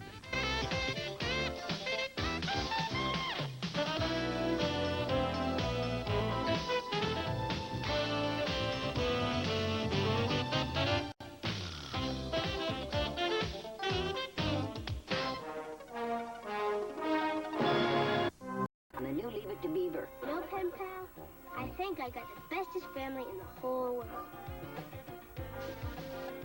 Good afternoon, Mrs. Beaver. We're gonna have a baby. You asked about my family, so here goes.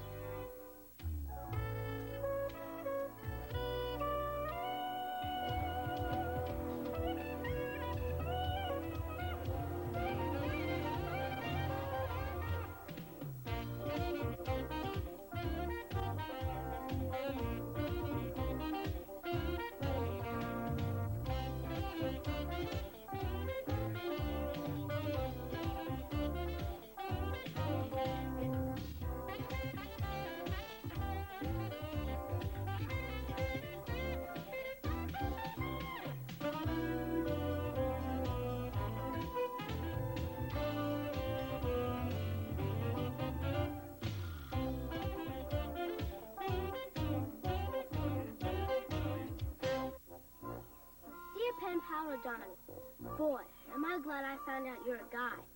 Now I can tell you all kinds of stuff that I wouldn't tell a girl. I'm in the 4th grade and 4 feet 5 inches, almost.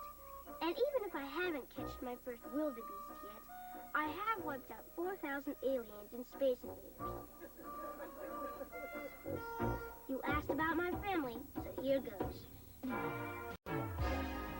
I live in the village of Mayfield, in a pretty nice hut with my grandma, my brother Kip, and my dad, who people call the Beaver. I don't know why. I guess you could say in our tribe, Grandma is the chief. My mom doesn't live with us anymore, so Grandma pinches. She's real good at noticing things that aren't quite right, like when my fingernails are dirty, or when I tried to paint pinstripes on my dad's car. But nobody had a better costume than I did on Halloween. And she sure knows how to make a guy feel good. Just baked you some victory cookies. No time, Grandma. I gotta get back out there and collect some more papers. But the paper drive's over. I know. But I'm gonna get a head start for next year so no one will catch me. Especially that lizard Melissa. Oliver, you know there are other challenges in life besides the paper drive. Like what? Well, like school, sports, scouting. Yeah, but there's none that I'm gonna be as good at. But if you put even half the effort that you put toward that paper drive into anything else, I know you'd do very well. You really think so? Well, you never know unless you try. Grandma, those cookies sure smell good. Well, that's what I just said. You'll never know unless you try.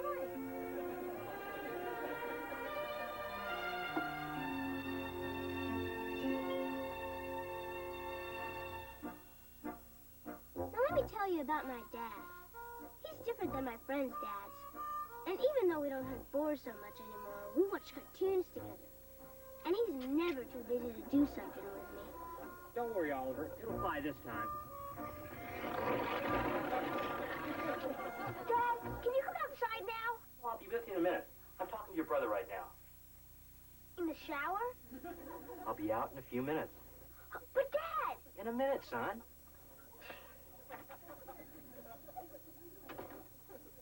Dad, I'm really glad you're going to be helping the team. Thanks, Kip. You know, this may sound dumb, but when you get to be my age, well, there's not much father-son stuff a guy can do without your friends thinking you're going soft on them. Are you guys done yet? Okay, Ollie. We can play now. No time for that, Dad. You see, I was getting my lunchbox out of your car because I left half a Twinkie in it, and the next thing I knew, it kind of rolled into the street. Well, I hope you didn't eat it. No, Dad. Not the Twinkie, your car. Then there's my brother, Kip. You know how older brothers just beat on you and don't let you touch any of their junk? Well, Kip does that too. But sometimes he can be a real neat guy. Oh, quick, get up! Come on, get up! No! Don't let the wind you would get me! No! Oh. I was dreaming I was back at our Aunt Martha's 90th birthday party. Quick, get up! Wait till you hear this. I got the best news in the world. Freddie Haskell's moving? Better! They lowered the driving age to 9. Come on, get up! I can't. I'm not wearing any bottoms. It's okay. We're brothers. Oh. Hey, what's that behind your ears? Probably just dirt. No. 2 tickets to the grand opening of Miracle Mountain. Yeah, hooray! We almost have as much fun as when you and your dad tie those vines to your feet and dive off that tower. The rest of the family lives in the next hut. First there's my Uncle Wally. He's my dad's big brother. I'm stronger than he is. Dad and Uncle Wally are just like Batman and Robin. They're always together. You know, like those 2 guys you have in your country. Congo Man and Umblock. Negative side of battery. Great.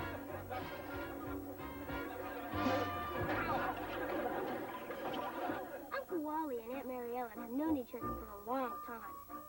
But they got married anyway. I never really noticed you until you came back from that spring vacation in Fort Lauderdale. You were all tan, wearing that little white dress with a little peel on your shoulders. Well, we didn't have any moisturizer then. I remember. I saw you standing here right next to your locker. You were opening it, and I just stared. I remember thinking, that is the most beautiful girl I've ever seen in my entire life. Oh, You know, I bet I even remember the combination to your locker. really? Yeah. Well, there are some things a man never forgets. Well, I guess once in love, always in love.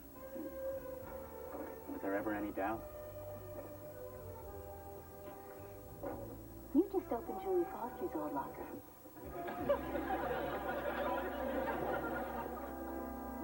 My cousin Kelly is my friend, even though she's a girl. She may be strong, but she sure gets some goofy ideas. Like when she thought her parents were getting a divorce. Kelly, where'd you get that towel? Oh, some lady in the bathroom was handing them out. Oh, excuse me, are you our waiter? Yes.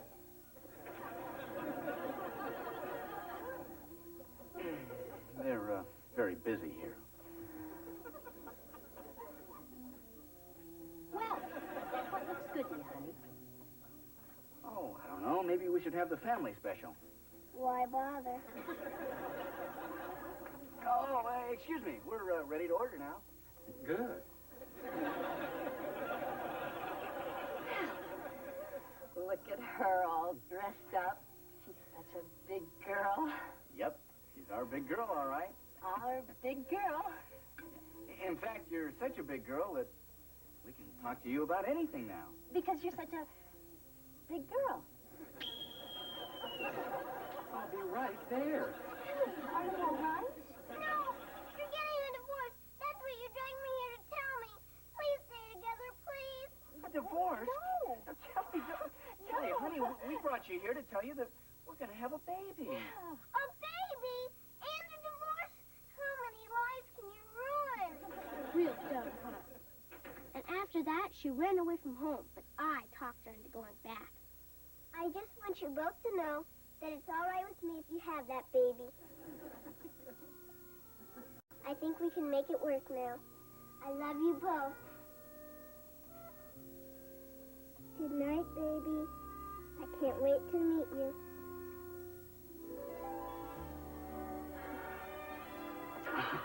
Come here, you. Oh.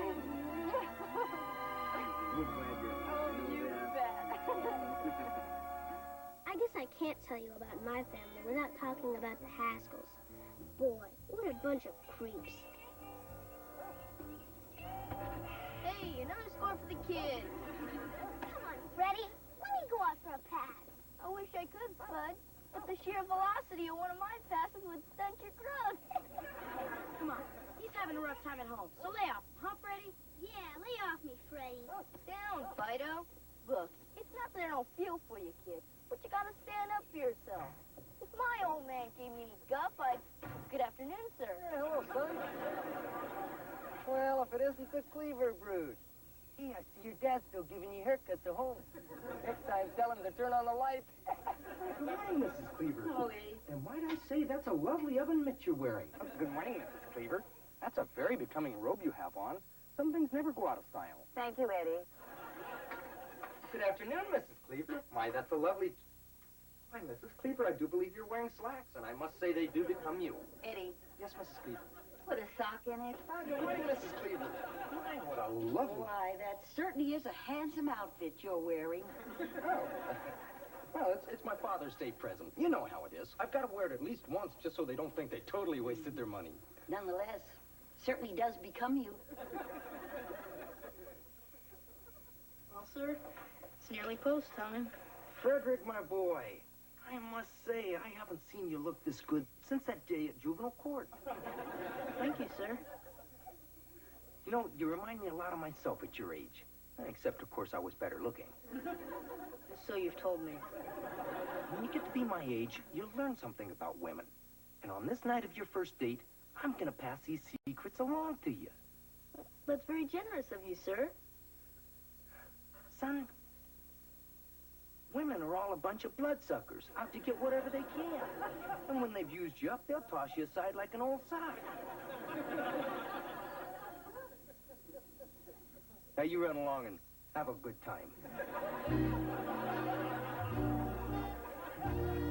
My dad's always telling me never to trust a Haskell. I wish I listened better. See? I told you it'd work. What are you doing? Keep your shirt on. I gotcha. Freddie! Come on, stop it! Where are you going?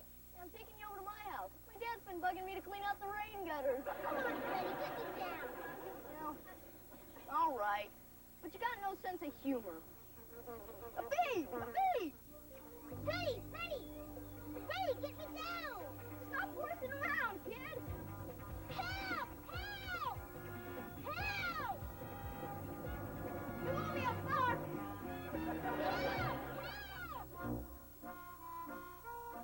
Sometimes a guy gets into messes that he can't even blame on a Haskell.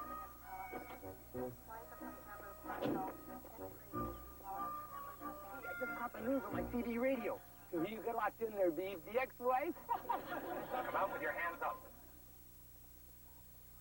This is your last warning. You have 60 seconds to surrender.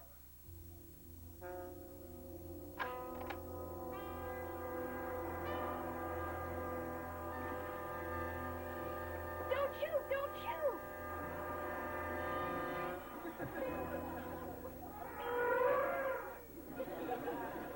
Happy Father's Day, Dad. You're not serving breakfast in shift. Jelly in the fridge? Uh-huh.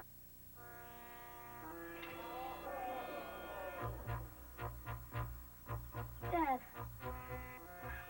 was wondering, are tarantulas poisonous? Some are, some aren't. What about the one that hit Mariana's back? After all the times that Eddie Haskell has manipulated you, misled you, taken advantage of your good natures, Beaver, wouldn't you once just like to button that Eddie Haskell's lip? More than anything. Well, then start acting like Ward Cleaver's boys and get out there and kick their fanny.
You know, Johnny, the best part about my family is that no matter what kind of mess you get into, there's always someone there who understands. I want you to take a good look at yourself. You know, if we're... Take your hands away from your nose. Come on, open your eyes. You know, if we're only looking for imperfections in ourselves, we're surely going to find them. You know something? I hate to be the one to break this to you. But, honey, you're a knockout. No. Really? Mm-hmm. Just look at those high cheekbones. You get those from my side of the family. I never saw them before. All the top actresses have them. But none of them have eyes like yours. They open and close good, too. I'll bet you'd just be stunning in that costume. Just go put it on.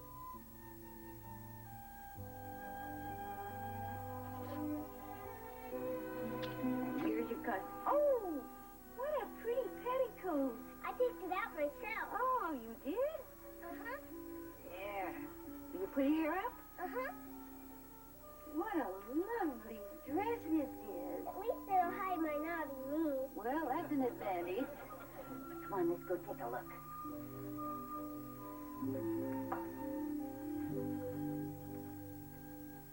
I still got a neck like a stack of dimes. Well, so did Cleopatra. And Audrey Hepburn, and even your grandmother. Look, I'm going to let you in on a little secret. Put your hair up. See? You know, Grandma, you're right. I am a knockout. Yes, you are. And it's not just because of the way you look either. It's because of who you are. It's your sweetness and your curiosity and your sense of humor. That's what's going to knock that audience right off their feet tonight. Thanks, Grandma, for always being there when I need you. Oh, I love you, Kelly. Hi, Dad. It's me, your son, Oliver Cleaver. And the reason I'm doing this is because you got a right to know what kind of a rat your kid is. Because only a real rat wouldn't come up with a gift for his dad on Father's Day. It's not like he didn't have a chance or anything. Grandma lended me the money, and I blew it all on junk like ice cream. And this.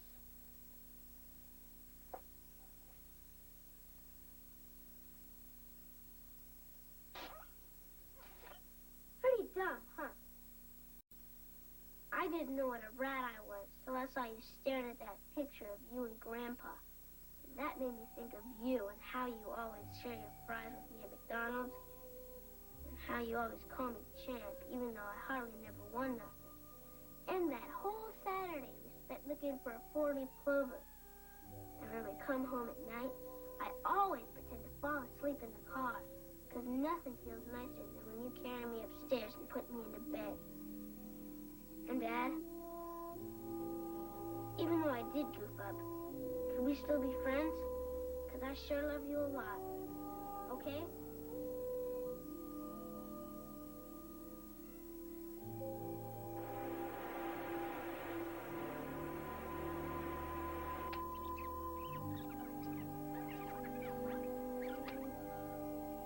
Hi, Dad. It's me, your son, Oliver Cleaver. And the reason I'm doing this is because you got a right to know what kind of...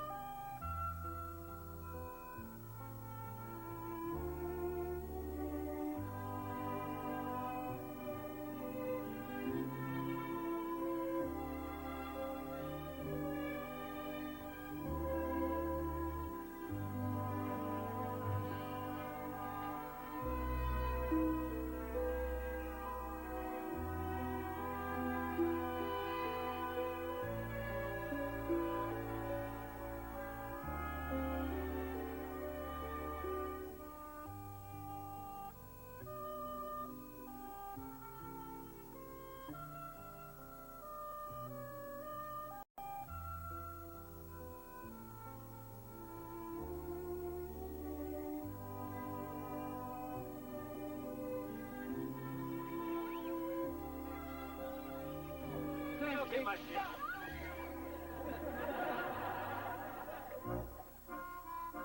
If my head wasn't so tired, I'd tell you about the Rutherfords. They're a real bunch of head cases. You know, pen pal, I think I got the bestest family in the whole world. Because we help each other and love each other, and there's always good stuff to eat in the icebox. Right real soon, your Kumbata Kamala, Oliver Cleaver, USA.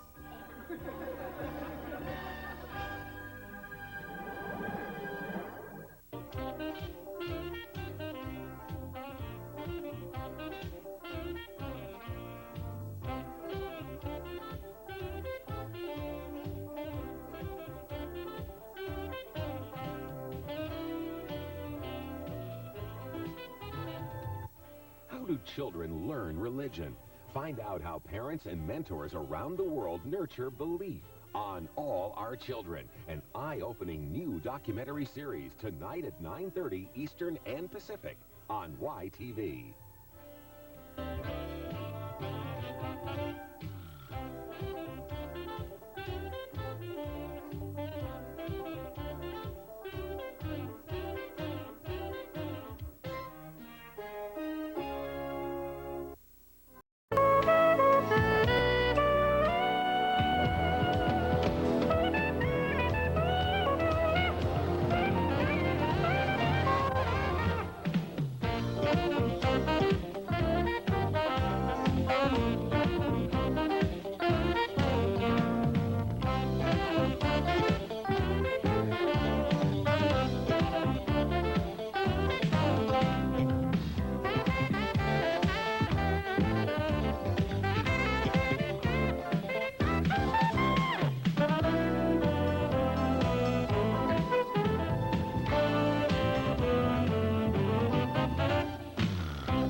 In conclusion, I'd just like to say of all the places in the world, I can't imagine anywhere I'd rather live than right here in Mayfield.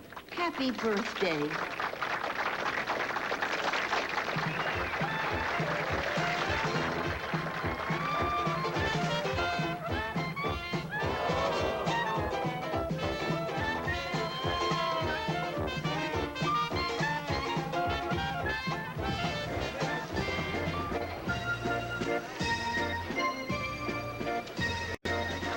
Honey, remember the first time we ever went to a carnival? Yeah. And our boat got stuck in the tunnel of love? And you jumped out to find the maintenance man? Hey, Kelly, honey, what do you say your old dad wins that stuffed unicorn for you, huh? All right! Give me 3 balls. I'll only need 1.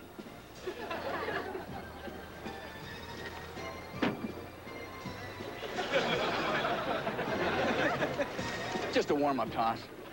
Mister, could my dad move closer?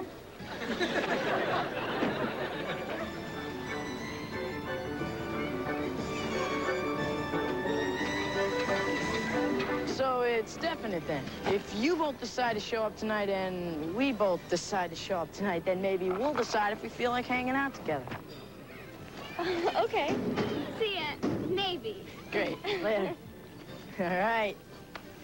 What did I tell you? No girl has been born that can resist the Haskell charm. Freddie, you never said a word. I broke the ice, didn't I? Oh, yeah. You tripped the tall one. Hey, Kip, look what I won. Real goldfish. Hey, not bad, Ollie. Yeah, the Cleaver family are going to be eating like kings tonight. Leave the kid alone, Freddie. Yeah, leave the kid alone, Freddie. You're right. I'm sorry, Oliver. I'm ashamed of the way I've been treating you over the years, and I intend to make it up to you. What are you going to do, die? No. I'm going to let you in on the Haskell monetary enhancement system. First of all, give me all your money. Well, good afternoon, Mr. Cleaver. Hi, guys. Hey, there. Oh, Freddie just wants me to give him all my money. Brad misunderstood me, sir. I thought I spotted a buffalo head nickel in his possession, and I offered to verify its authenticity. Very considerate, Freddie. So, who wants to go on the Mr. Froggy ride with me? We'd love to, Dad, right, guys? But we're gonna go over to the pony ride and watch that brown one throw some more kids. Come on, guys. Oh, here, Dad. Hey, guys, wait up!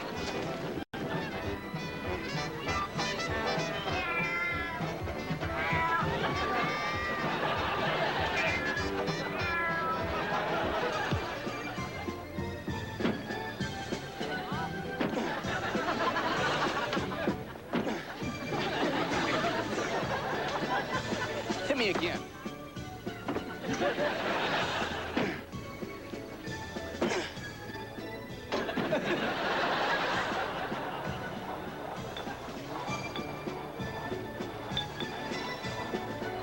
You can't get me this time. It's definitely the middle one. Hey, this thing's rigged. You carny people are worse than gypsies. Hey, Eddie. Yeah, there you are, Lumpy. What'd you get me? Oh, you wanted something? Hey, would you look at that? Hey,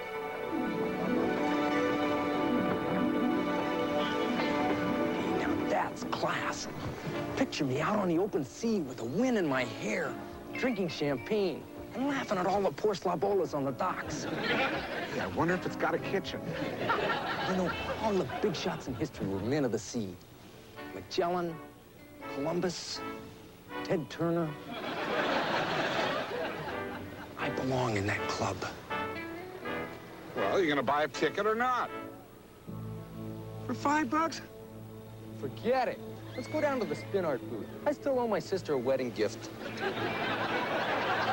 Dad, thanks for the swell unicorn. I really love it. Thank your mother. I just made a lucky throw, that's all. Wow! Look at that neat boat! Can I buy a ticket? Hey, I have a better idea. Why don't we go try the basketball toss, huh? Maybe Mom can win me a bicycle.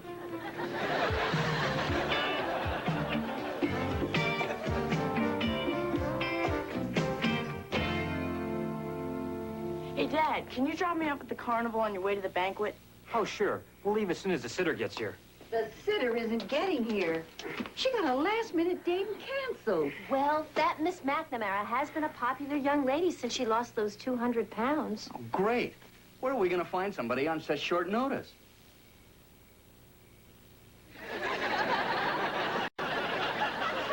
Boy, it's such a nice night. I think I'll walk. See ya.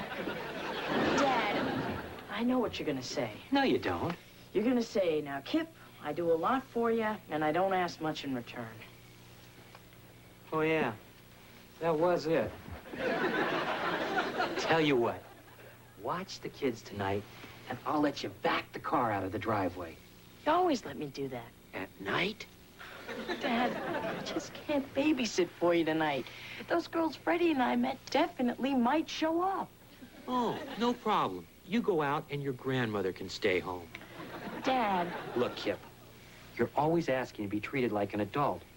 Well, part of that is learning to accept responsibility, and I'm afraid tonight that means babysitting. Ready? Set?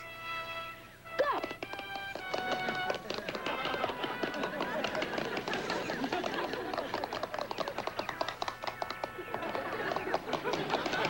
Stop it! Yeah, we already started. You can play winner.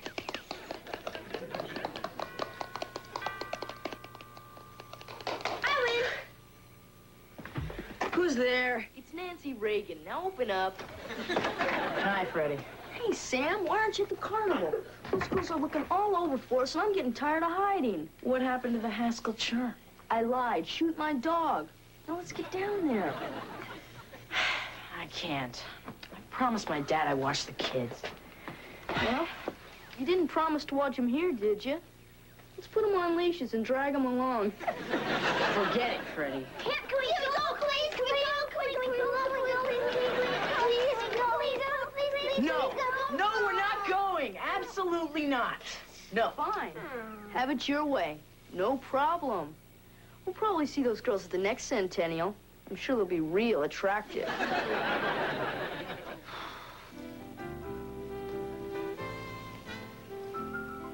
Well, I gotta hand it to you, Mom.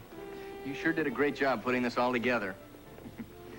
The banquet, the carnival, and that yodeling contest. Who would have thought the Beaver would have come in second? Mom? Oh, Wally, I'm sorry. I was thinking about your father. How much he liked dancing to this song. You really miss him, don't you? Well, I guess we all do. But I'll let you in on a little secret. You're a much better dancer than your dad ever was.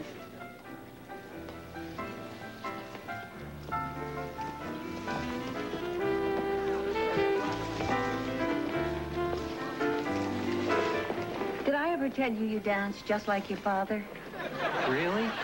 Gee, thanks. You know, I was thinking, I may have been too hard on Kip. Maybe I should go home a little early and let him go to the carnival with his friends. Beaver, he's always out with his friends. And anyway, after that long day he and the kids had, I'll bet by now they're all fast asleep.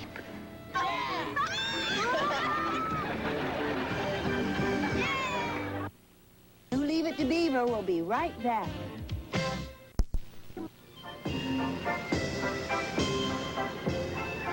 I don't want to brag or anything, but last year in soccer, I scored 29 goals in one season.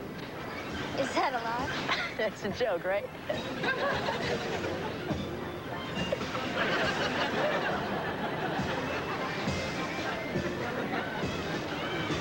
Kip! Boy, Kip, that last drive made me sick. Can I go on again? Okay, you two, but only once more. We gotta get back before Dad gets home.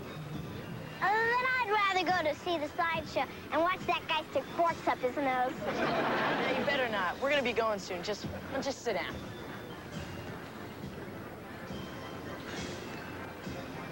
Not here.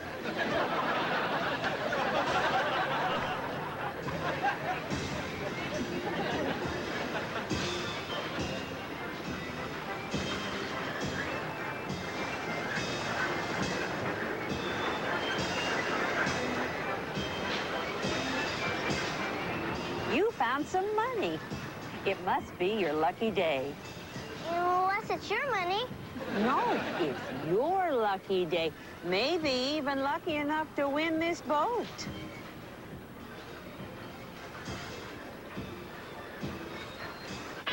Hey, I've got a great idea. Why don't we have a barbecue tomorrow? Can't we talk about this tomorrow? Quick, they're coming!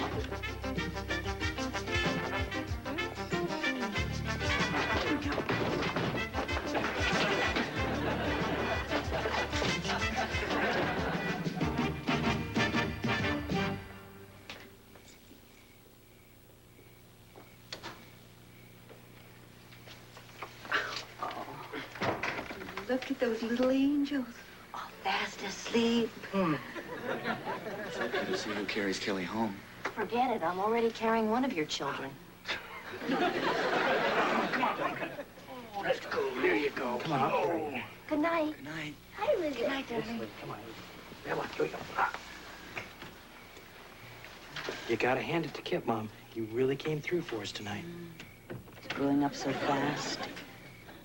Doesn't seem very long ago that he wouldn't come to the dinner table without a pair of underpants on his head. It's all in the past now.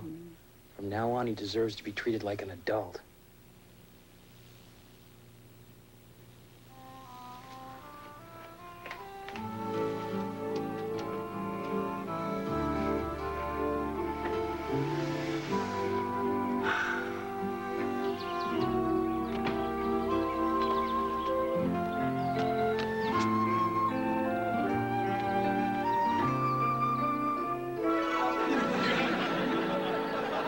See, I told you that $5 was lucky.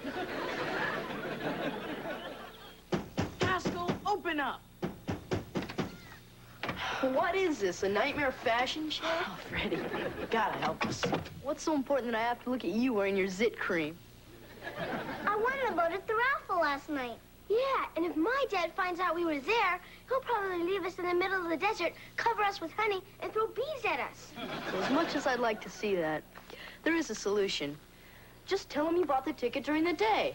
That won't work. See, my dad asked me to get him a ticket, and I forgot. He knows that. And I was with my mom and dad all day. This certainly qualifies you for a full page of Who's Dumb in America. Let me know how it turns out, okay? Look, Freddie, you tricked me into going there last night, and I'm not letting you go until you figure a way out of this. What is this, a rescue mission? Get out of my house. I may have a possible solution. Sir, the Cleaver children are in the midst of a life and death crisis, and they'd appreciate your sage advice. Are they still here? All right, but make it quick. This is the one where Woody runs for president. Thanks a lot, Mr. Haskell. See, yesterday, well, no, it was last night. Oh, yeah, well, it was last night, but see, Quicker. Well, we snuck out to the carnival, and Kelly won a boat.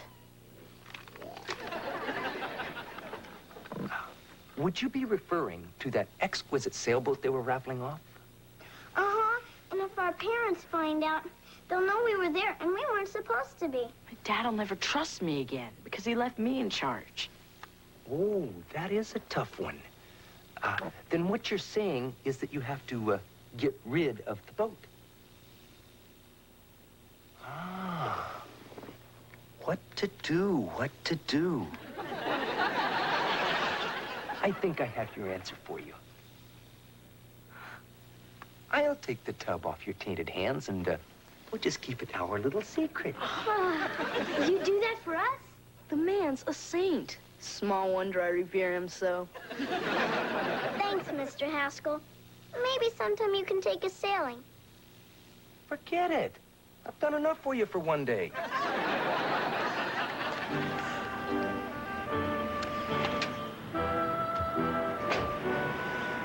Bye. We did it. We're safe now. I know. So how come I feel like such a rat?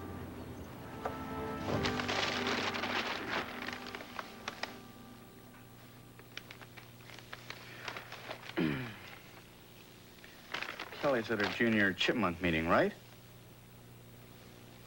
Right.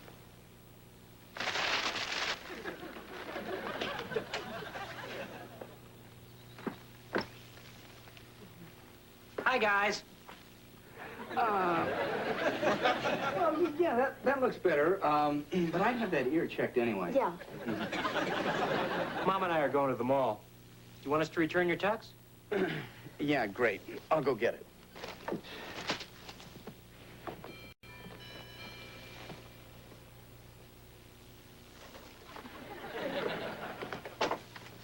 Hi. Does Kelly Cleaver live here? Yeah. Great. I'll just get a picture of the kid with her boat, and I'll be on my way. What boat? Wait a minute. You mean that little boat that she takes to the park every week? No, the one she won at the carnival last night. Now, can we hurry this up? I've got to go take a picture of a dog stuck in a tree. Oh, you mean Kelly won the raffle? Last night? Now you're getting the picture. Yeah, well, look, she's not here right now, so could you come back later? Yeah, sure. The faster I take the dog's picture, the faster they let him down. Looks like our little angels hopped a cloud to the carnival last night. Well, when I get through with the head angel, he won't be hopping anything. Hold it, Beaver. Maybe we should wait. For what? For him to win a car? Brother's right. Lecturing won't help. Let's give them a chance and see if they'll confess on their own.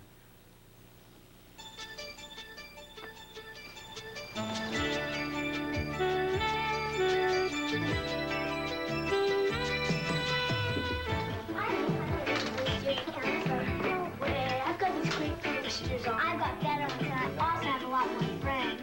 Oh, no, you do not. Do not. Will you do not? Stop You know, I've been waiting all afternoon, and I still haven't heard one peep about that boat.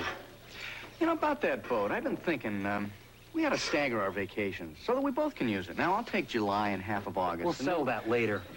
Right now, I'm gonna go in there and yank the guilt out of him. Here you go.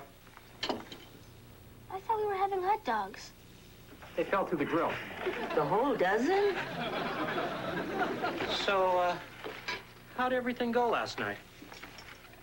Oh, no problems. What'd you do to keep yourselves busy? Did you know that if you laid your intestines out on the street, they'd be 3 miles long? Thank you, Oliver. So what'd you do? Oh, well, we had loads of fun. We watched a movie, and we had ice cream races. What movie? War of the Worlds. You know, I haven't seen that since I was a kid. Why don't you tell me again how it ends? It probably ended the same way as when you were a kid. But that was such a long time ago. Why don't you refresh my memory? Kip. Well, there's this war between the worlds, right? And when it was over, the Martians went home, right? Nice try. The Martians died from disease and the world was saved. That must have been the part we missed when we went to go say our prayers, to go to bed early. We know about the carnival and the boat. Speaking of the boat, did it come with a trailer? Forget the boat, Wally. Kids, wrong is wrong, even when you think you can get away with it. And what if it hadn't been the boat? What if we had found out because one of you got hurt? You know, this boat is gonna need a good name. What do you think about Will you shut up about the boat? Dad, I know I messed up, but I wanted to go so bad. I just couldn't help it. We're all tempted at one time or another, but when an adult takes on a responsibility, he has to see it through.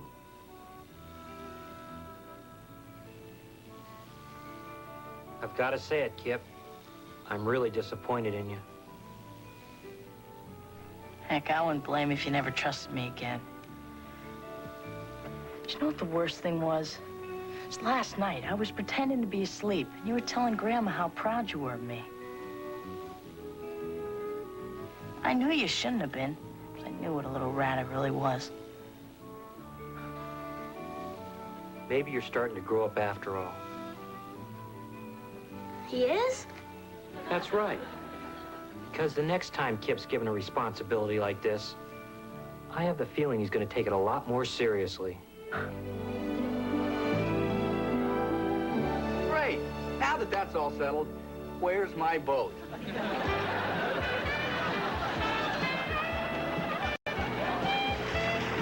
Nice sailing, Magellan. Put a cork in it.